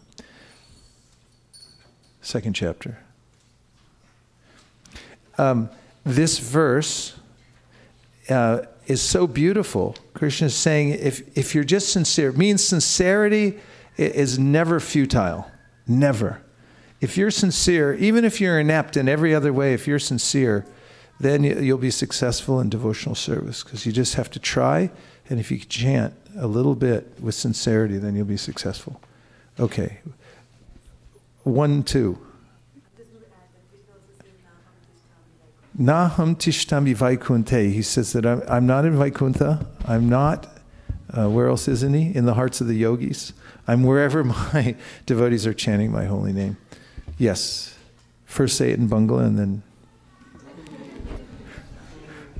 Thank you, Prabhu, for the nice class. Prabhu, actually, the last line which was saying, one who has thus captured the Supreme Lord within his heart is to be known as Bhagavat Pradhana, the most exalted devotee of the Lord. So that reminded me of the Chaurashtakam, like the 7th and 8th verse, Bilva Mangala Thakur is explaining, you can like go away, but in my heart I have captured you in the prison house of my heart. And from there you will not be able to go for thousands of years. So that reminded me of that verse. Thank you. And, nice one. And Prabhu, one other question is on the song. So in the song, it directly mentioned that Radha Krishna, but it remembered me a pastime of yours. You were explaining that you said to Malati Mataji, Radhe Radhe, and she replied that we say Hare Krishna. Right? What was that? You texted to Malati Mataji saying Radhe Radhe, and she replied that we say Hare Krishna. Malati Mataji. So, yes. Malati Prabhu. Oh, Malati said, yes. Yeah. So you texted her saying Radhe Radhe, and she replied to you that we say Hare Krishna, Prabhupada said. Yes. So in the song, so is it like Bhaktivinoda Thakur could have put Hare Krishna directly there, but he put Radha Krishna because he was meaning to chant Hare Krishna, right, actually. So Prabhu, is there any specific reason that he put Radha Krishna directly rather than putting Hare Krishna in the song? Bhaktivinoda Thakur? Yeah, what do you think? I don't know, but I'll answer it a different way that might be more helpful and I might have more insight into. Prabhupada was careful that we adhered to his mood and method of presenting Krishna consciousness, and also assimilated what we had. And the propensity for devotees to go to Vrindavan or any other dham and then suddenly become Babajis or pure devotees, or start mixing with all the locals and think, hey, I'm a local too, was acute. In other words, it happened a lot. So Prabhupada was wary of that. He wanted devotees to be careful. Chaitanya Mahaprabhu incidentally did too. Jagadananda was going to Vrindavan after he begged Mahaprabhu to go there. Mahaprabhu told him, don't mix with the locals. You you won't be able to understand their mood of devotional service. And so that was more the kind of mood that he said those things in. And it just shows that there's although the teachings of Mahaprabhu and all the Vaishnava acharyas are vast, and it's very helpful for one to concentrate one's attention and develop the mood of one's particular gana or group. And this is the bhakti bias. That's why when you have a guru, you try to pick up the mood of the guru. When you have an acharya and an organization, you try to pick up the mood and method of the acharya and the organization. Of course, we notice and we honor and appreciate all the different moods, but it's okay to have a specific one. And that's what Prabhupada was doing when he gave that kind of instruction to Malati Prabhu. It's like, don't start getting all vraj on me, that kind of thing. Like Prabhupada was careful about those things when devotees try, because externally, the person, even who's a Ragatmika bhakta, whose heart is already melted, they're way into the process even of bhava bhakti, then externally they're still following rules and regulations to set an example for others. And so Prabhupada was wary of people going off and prematurely exhibiting all kinds of things. And I'm not saying that's there from just saying Radhi Radhi, but it's in the same vein. That was the idea that Prabhupada propagated amongst his disciples, to be very careful and follow a standard path. Okay, we're almost to the end, and Sundarananda Prabhu gets the mic. Oh, who else was waiting? Vrindavan's sitting over waiting for like 2 hours. Okay. Go ahead, make your point, and then your father is going to follow up. You're talking about the power of chanting the holy name, and I remember this verse from the first canto of Srimad Bhagavatam and the first chapter. I forgot which verse. Which verse. I'm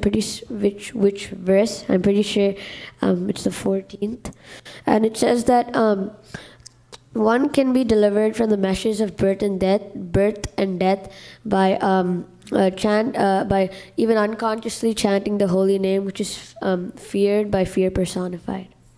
Yes, nice citation. That is a very helpful verse. We know our Damodar Vamsidhari Prabhu, who's somewhere now watching over us. Whenever I always notice when anything happens, he'll go, "Oh, Jagannath!" To have the presence of mind. The blackboard starts to fold. Jagannath! Okay, Sundarananda Prabhu, let's see if you can follow that one.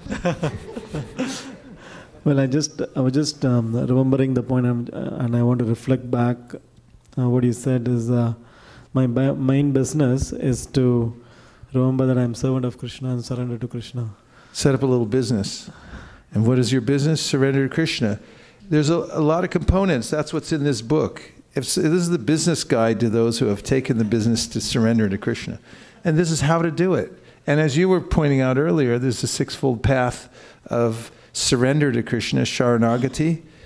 And it's an art, it's a science. Because it's not that suddenly you can just opt out. Of course you can internally. You can make that decision and even make a declaration.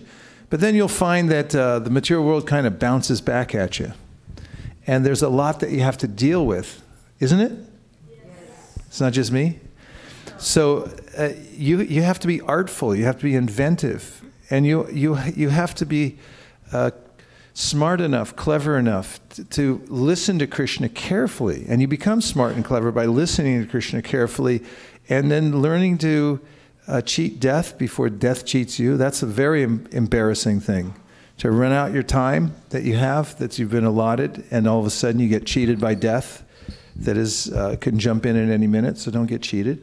Oh, yes, Vishaka Lila in the back for the trifecta in the one family. And Raja will go for 4, yeah. But we're down to 4 minutes also. Hare Krishna Prabhu. So as we progress, we become very casual about chanting. We expect that very quickly we'll see Krishna everywhere. But when that's not the case, we become frustrated and mechanical about chanting. It's difficult to focus the mind, yet we are compelled to chant because of the order of Guru, and also because of the deep knowledge that we have to do chanting to purify our heart. So what is a devotee supposed to feel when he or she chants Hare Krishna? Well, I talked a little bit about it, the things that will come flowing into one's mental system. But I'd rather, talk about what the remedy is. One thing that's always helped me is a concept of starting over. I like to start over every day and just pretend like I'm just doing this for the first time. It's easy to get frustrated in this world because generally things go sideways eventually, and there's a lot of frustrating things that can happen. So just start over. Give up and start over and say, okay, whatever happened before, whatever, I'm not even going to count that. I'm just going to start from zero again and start with a clean slate. And really just try to remember what it was like the first time you chanted. And it's natural. This is mentioned in the Bhagavatam in the 6th and 7th chapters. The Narada Muni, when he was just a young boy, had lost his family, his house. Of course, he had bhakti because he got association with devotees. And then he was off wandering, practicing what he had learned. And then he actually came directly in contact with Krishna and was experiencing complete ecstasy. And then Krishna withdrew that. And then he felt really frustrated. And then Krishna said that you're not at that level yet, but I gave you a little sample, a little free sample. So now remember that and work for it. So what are you supposed to feel? Well, if you don't feel anything, then feel dutiful. Just use your intellect. As Krishna says in the end of the 3rd chapter of the Bhagavad Gita, Evam buddhi param buddva samstabhyatmanamatmana jahi shatram mahabaho kamarupam durasadam. He said, overcome the lower self by the higher self. Use your buddhi and get it aligned. Just understand that intellectually. Use your spiritual intelligence and understand that I'm dealing with the holy name. And as Rupa Goswami says in his Namashtakam, he says, I mukta kaleru pasyamanam. Notice that all the liberated souls are doing this. Why wouldn't you do it? And start from there and think like, okay, I don't have any taste, but I'm going to follow in the footsteps of these great souls, and I'm going to practice to the best of my ability. And Krishna's very kind. He'll enter back into our lives when we diligently take up the process again and just sincerely try. It can help us. So I'm leaving early in the morning tomorrow for a flight to Dallas, Texas. We're going to go to Austin to meet some exalted devotees there. There's a community there. And then we're going to Dallas on Friday, Saturday, and Sunday for seminars, and also to participate in their monthly Sankirtan festival. And so we'll be very engaged, I hope, in the Sankirtan movement. And I'll see you all next Wednesday, right? Next Wednesday, Krishna willing. And please take care of each other.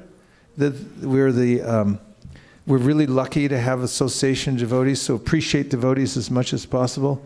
And chant with abandon. Just try to surrender to Krishna.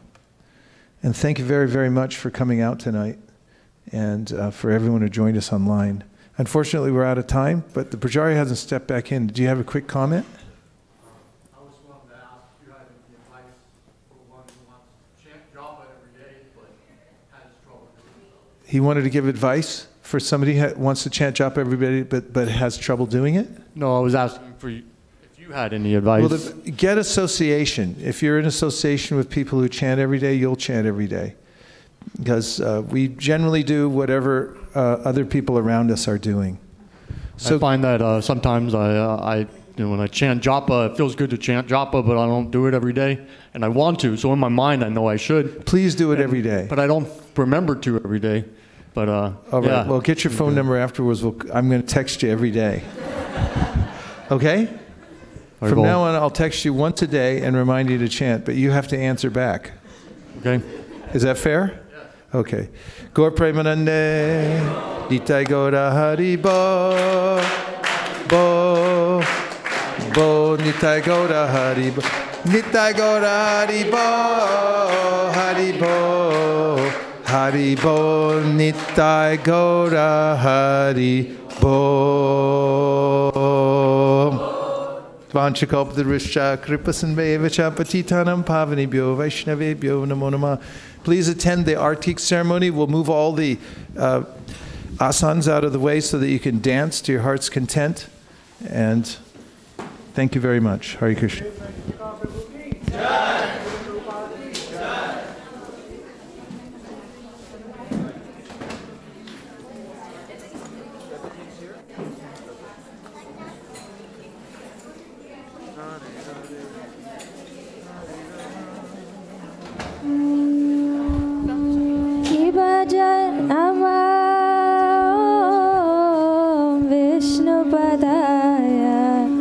Krishna Prestaya Bhutale Srimate Bhakti Vedanta Swami Iti Namine.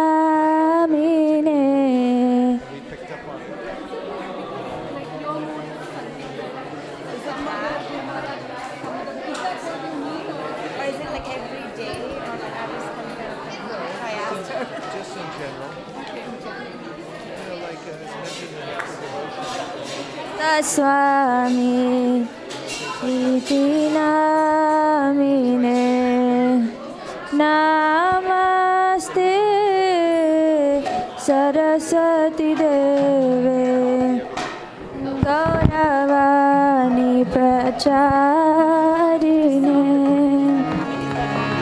Nirvishesha Shunyavadi Pashatya Vishatarine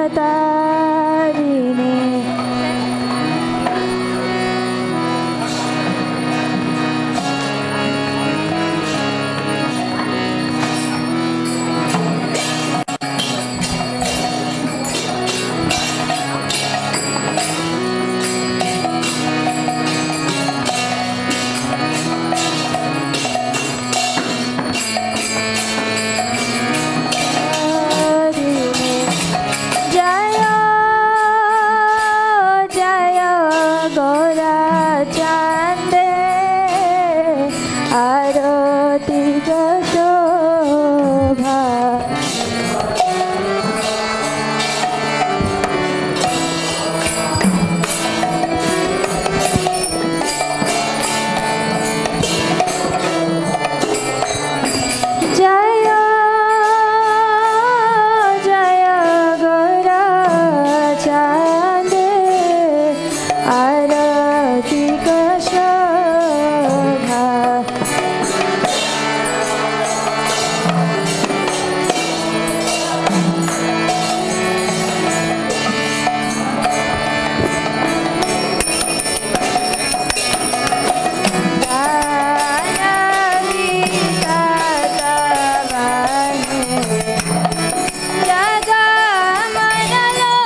वासिनी वासा छत्रधारा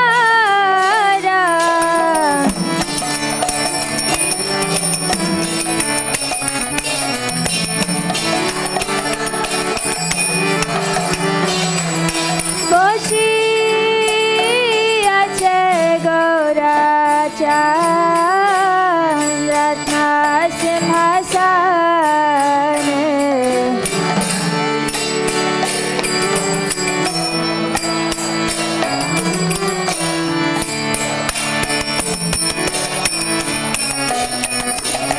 আরতি করে না ব্রহ্মা আদি দেবগানে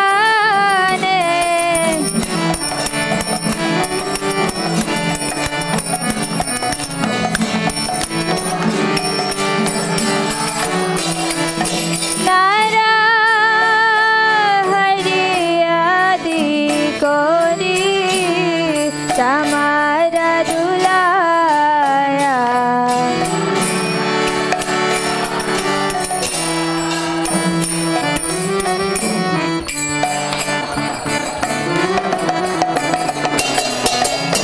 Sanjaya Mukunda Vasu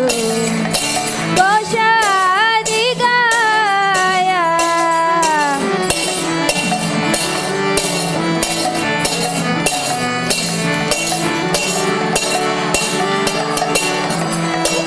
Shankha baje Ganta baje baje Karatala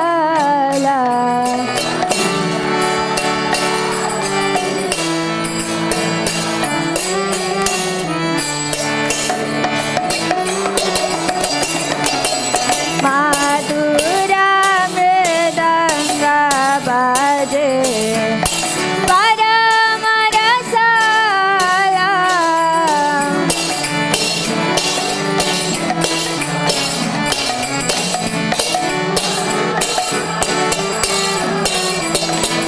Madhura mridanga baje Paramarasala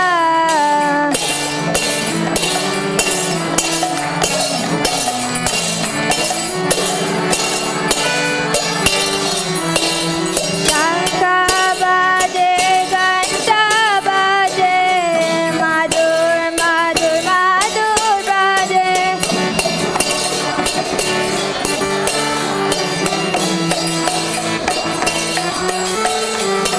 Shankha baje Ganta baje Madhur Madhur Madhur baje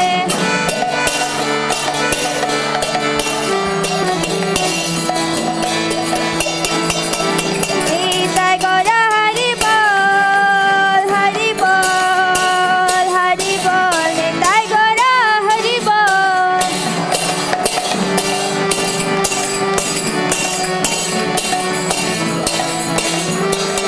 Nitai Gaura Hari Bol Hari Bol Hari Bol Nitai Gaura Hari Bol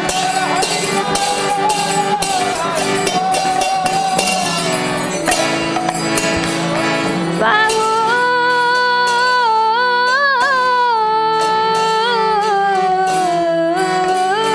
Koti Chandra Jini Vadana Utala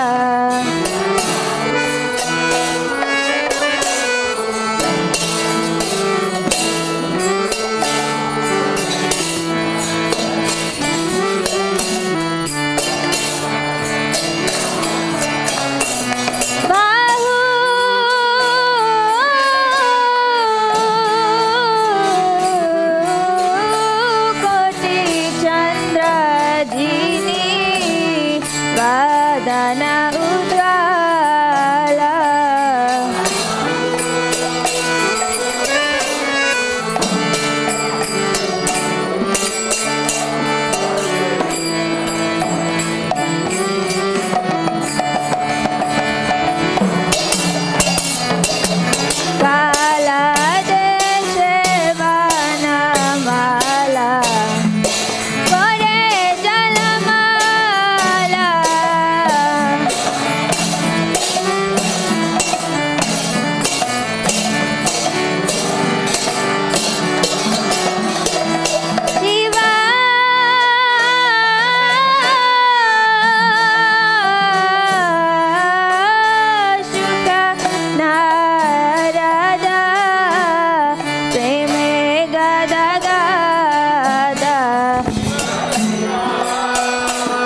Gadadhar शिवासादि गौर भक्त वृंद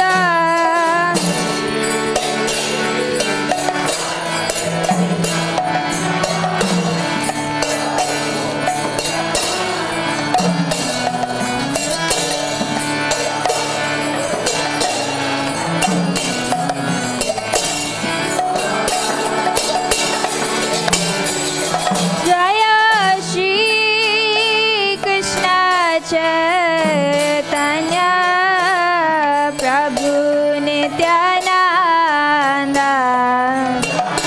श्री अद्वैत गदाधर शिवासादि गौर भक्त वृंद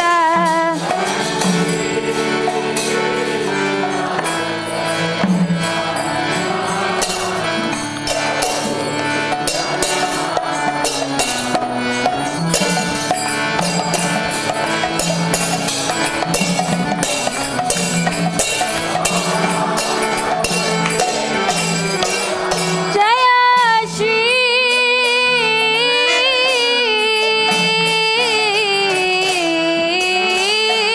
कृष्ण चैतन्य प्रभु नित्यानंद श्री अद्वैत गदाधर शिवासादि गौर भक्त वृंद श्री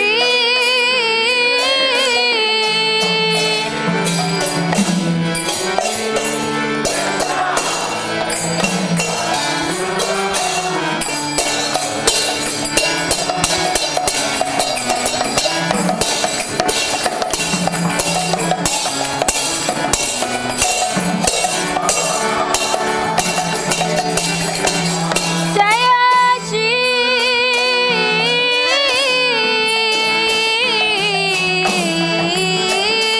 कृष्ण चैतन्य प्रभु नित्यानंद श्री अद्वैत गदाधर शिवासादि गौर भक्त वृंद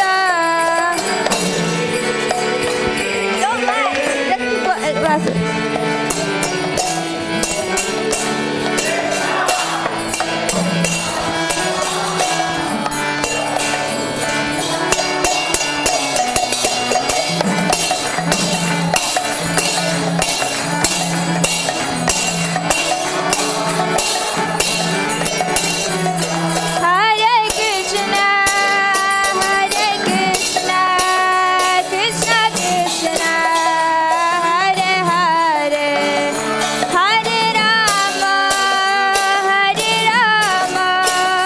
Rama Rama, Hare Hare.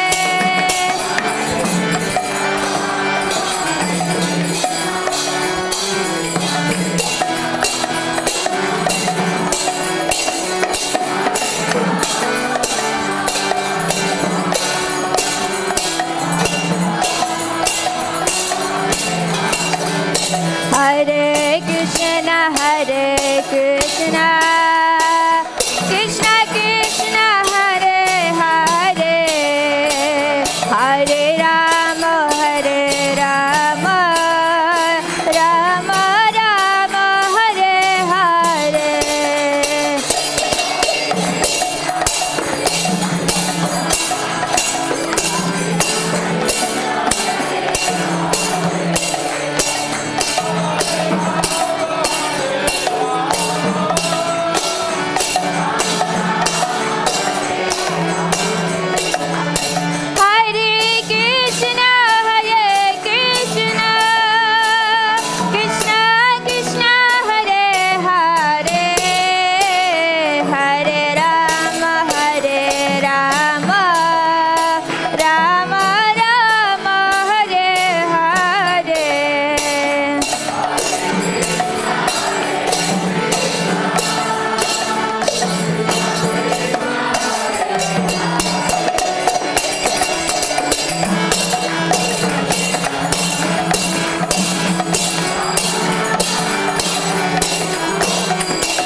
Jaya Jaya Prabhupada, Prabhupada, Prabhupada, Jaya Jaya Prabhupada.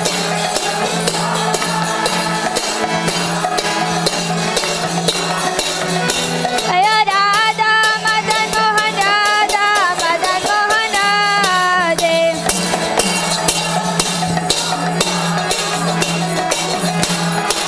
Jaya Mahaprabhu, Jaya Mahaprabhu, Jaya Mahaprabhu, Jaya Mahaprabhu.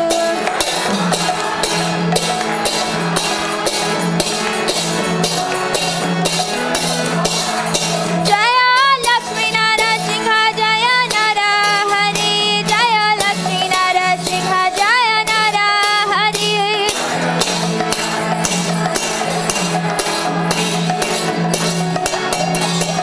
Jaya Jaya Prabhupada, Prabhupada, Prabhupada, Jaya Jaya Prabhupada.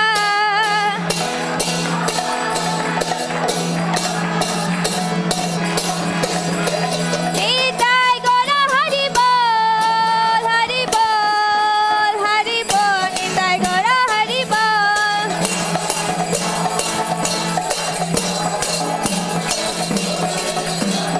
Nitai Gaura Hari Bol, Hari Bol, Hari Bol, Nitai Gaura Hari Bol.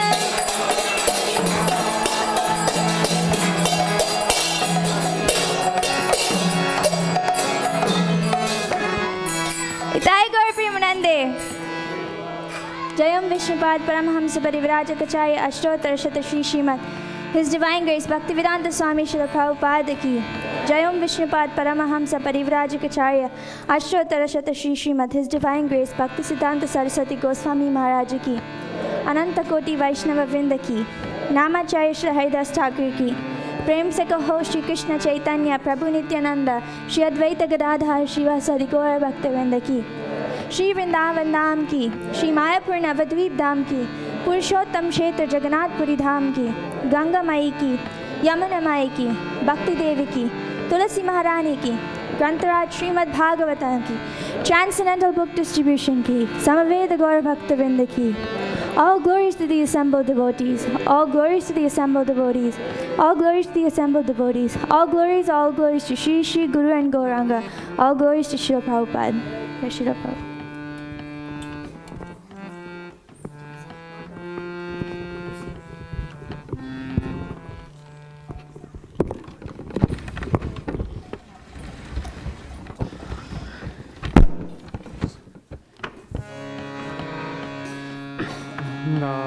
Namaste Narasingaya.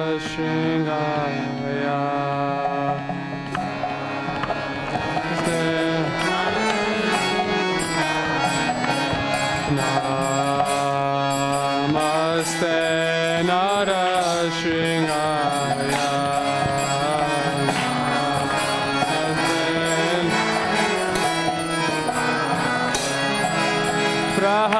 Prahalada Lada Daine Prahalada Lada Daine Hiranya Kakshi Puraksha Hiranya Kakshi Puraksha Shilatana Kana Kaya Re Shilatana Kana Kaya Re Pitana Shinga Paratana Shinga Shinga Paratana Yata Yata Yamita Nashinga Tayami Rahe Nashinga Rudaye Nashinga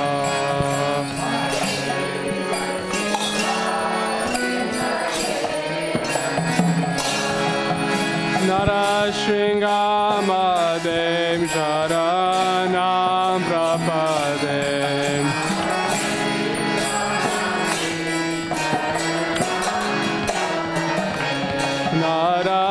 Shringamadem Sharanam Prapadem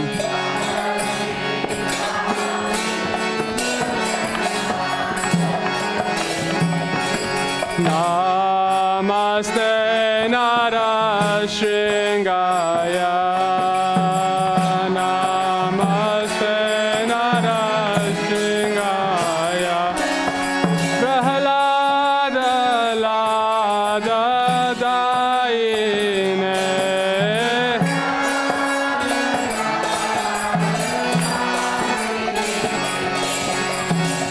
Tavakara Kamalavare Nakamabhuta Shringam Dalita Hiranyakashipu Tanuvringam Keshavadirita Naraharirupa Jaya Jagadisha Hare Jaya Jagadisha Hare Jaya Jagadisha Hare Bhavakar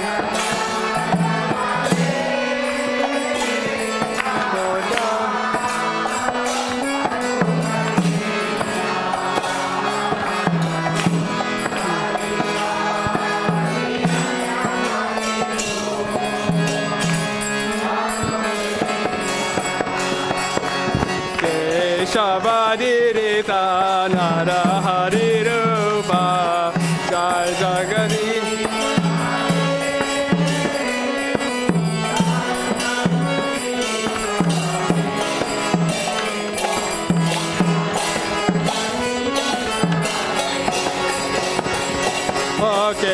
Keshavarita Naraharirupa Jaya Jagadisha Hare Jaya Jagadisha Hare Jaya Jagadisha Hare Keshavarita Naraharirupa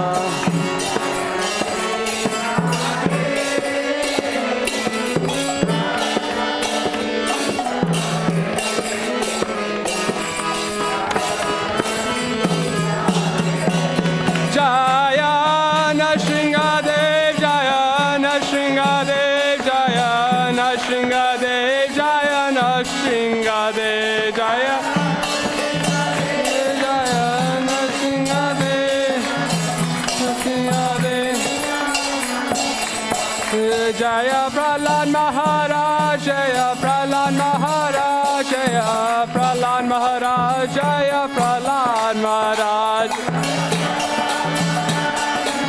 Prahlad Maharaj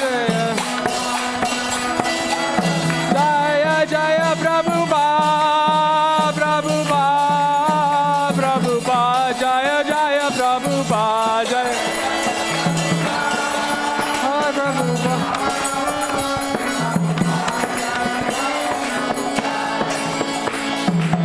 Nrsimhadev Bhagwan ki jai Prahlad Maharaj ki jai Srila Prabhupada ki jai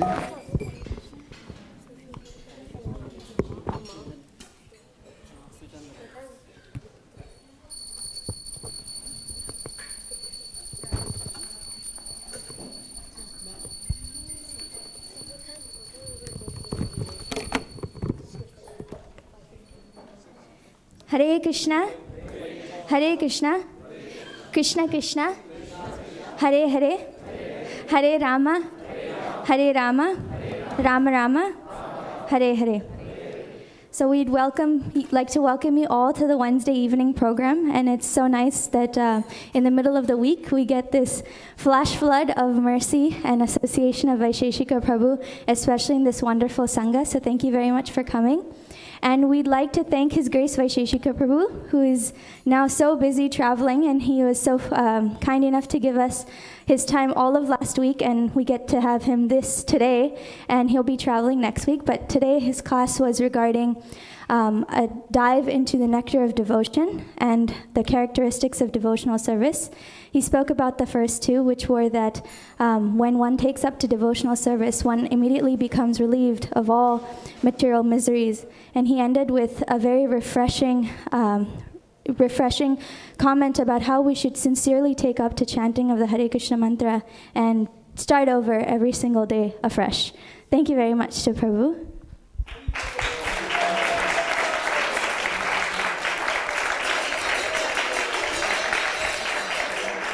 And we'd like to thank Neela Madhav Prabhu for the wonderful Nishingadev prayers.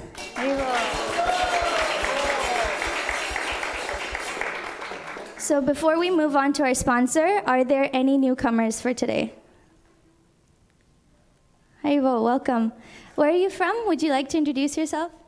Yeah, I'm actually from Seattle. Okay. So I was here in the Bay Area for this week, and I had heard a lot about this ISKCON mountain temple. Okay. Your name is? Shweta. So Shweta from Seattle. Thank you very much for coming. Haribo.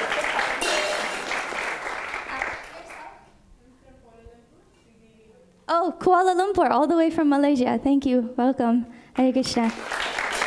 You're with your mother? Is this your mother? My sister. Okay, okay. Haribo. Prabhu? Okay. Welcome to the community. Hare Krishna. Yeah. Haribo.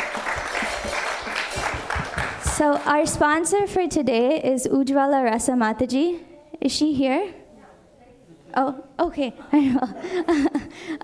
Would you like to any occasion?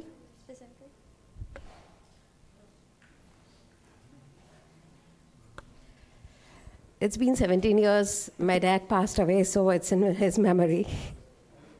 Haribol. Please pray for him.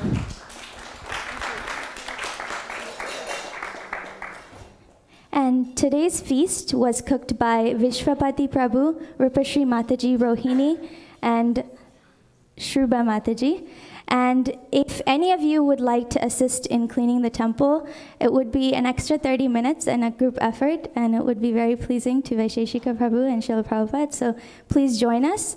And if you can contact Vrindavan Priya Prabhu, who will be leading the effort. And now, after Prasadam prayers, we will be honoring Prasadam, which will be served in the corridor over there. Thank you very much. Hare Krishna.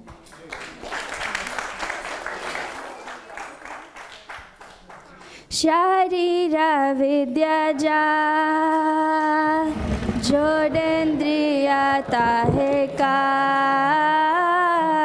jive phele vishaya sagore tar mahde divayati no bhoma sudurmati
Shashanaya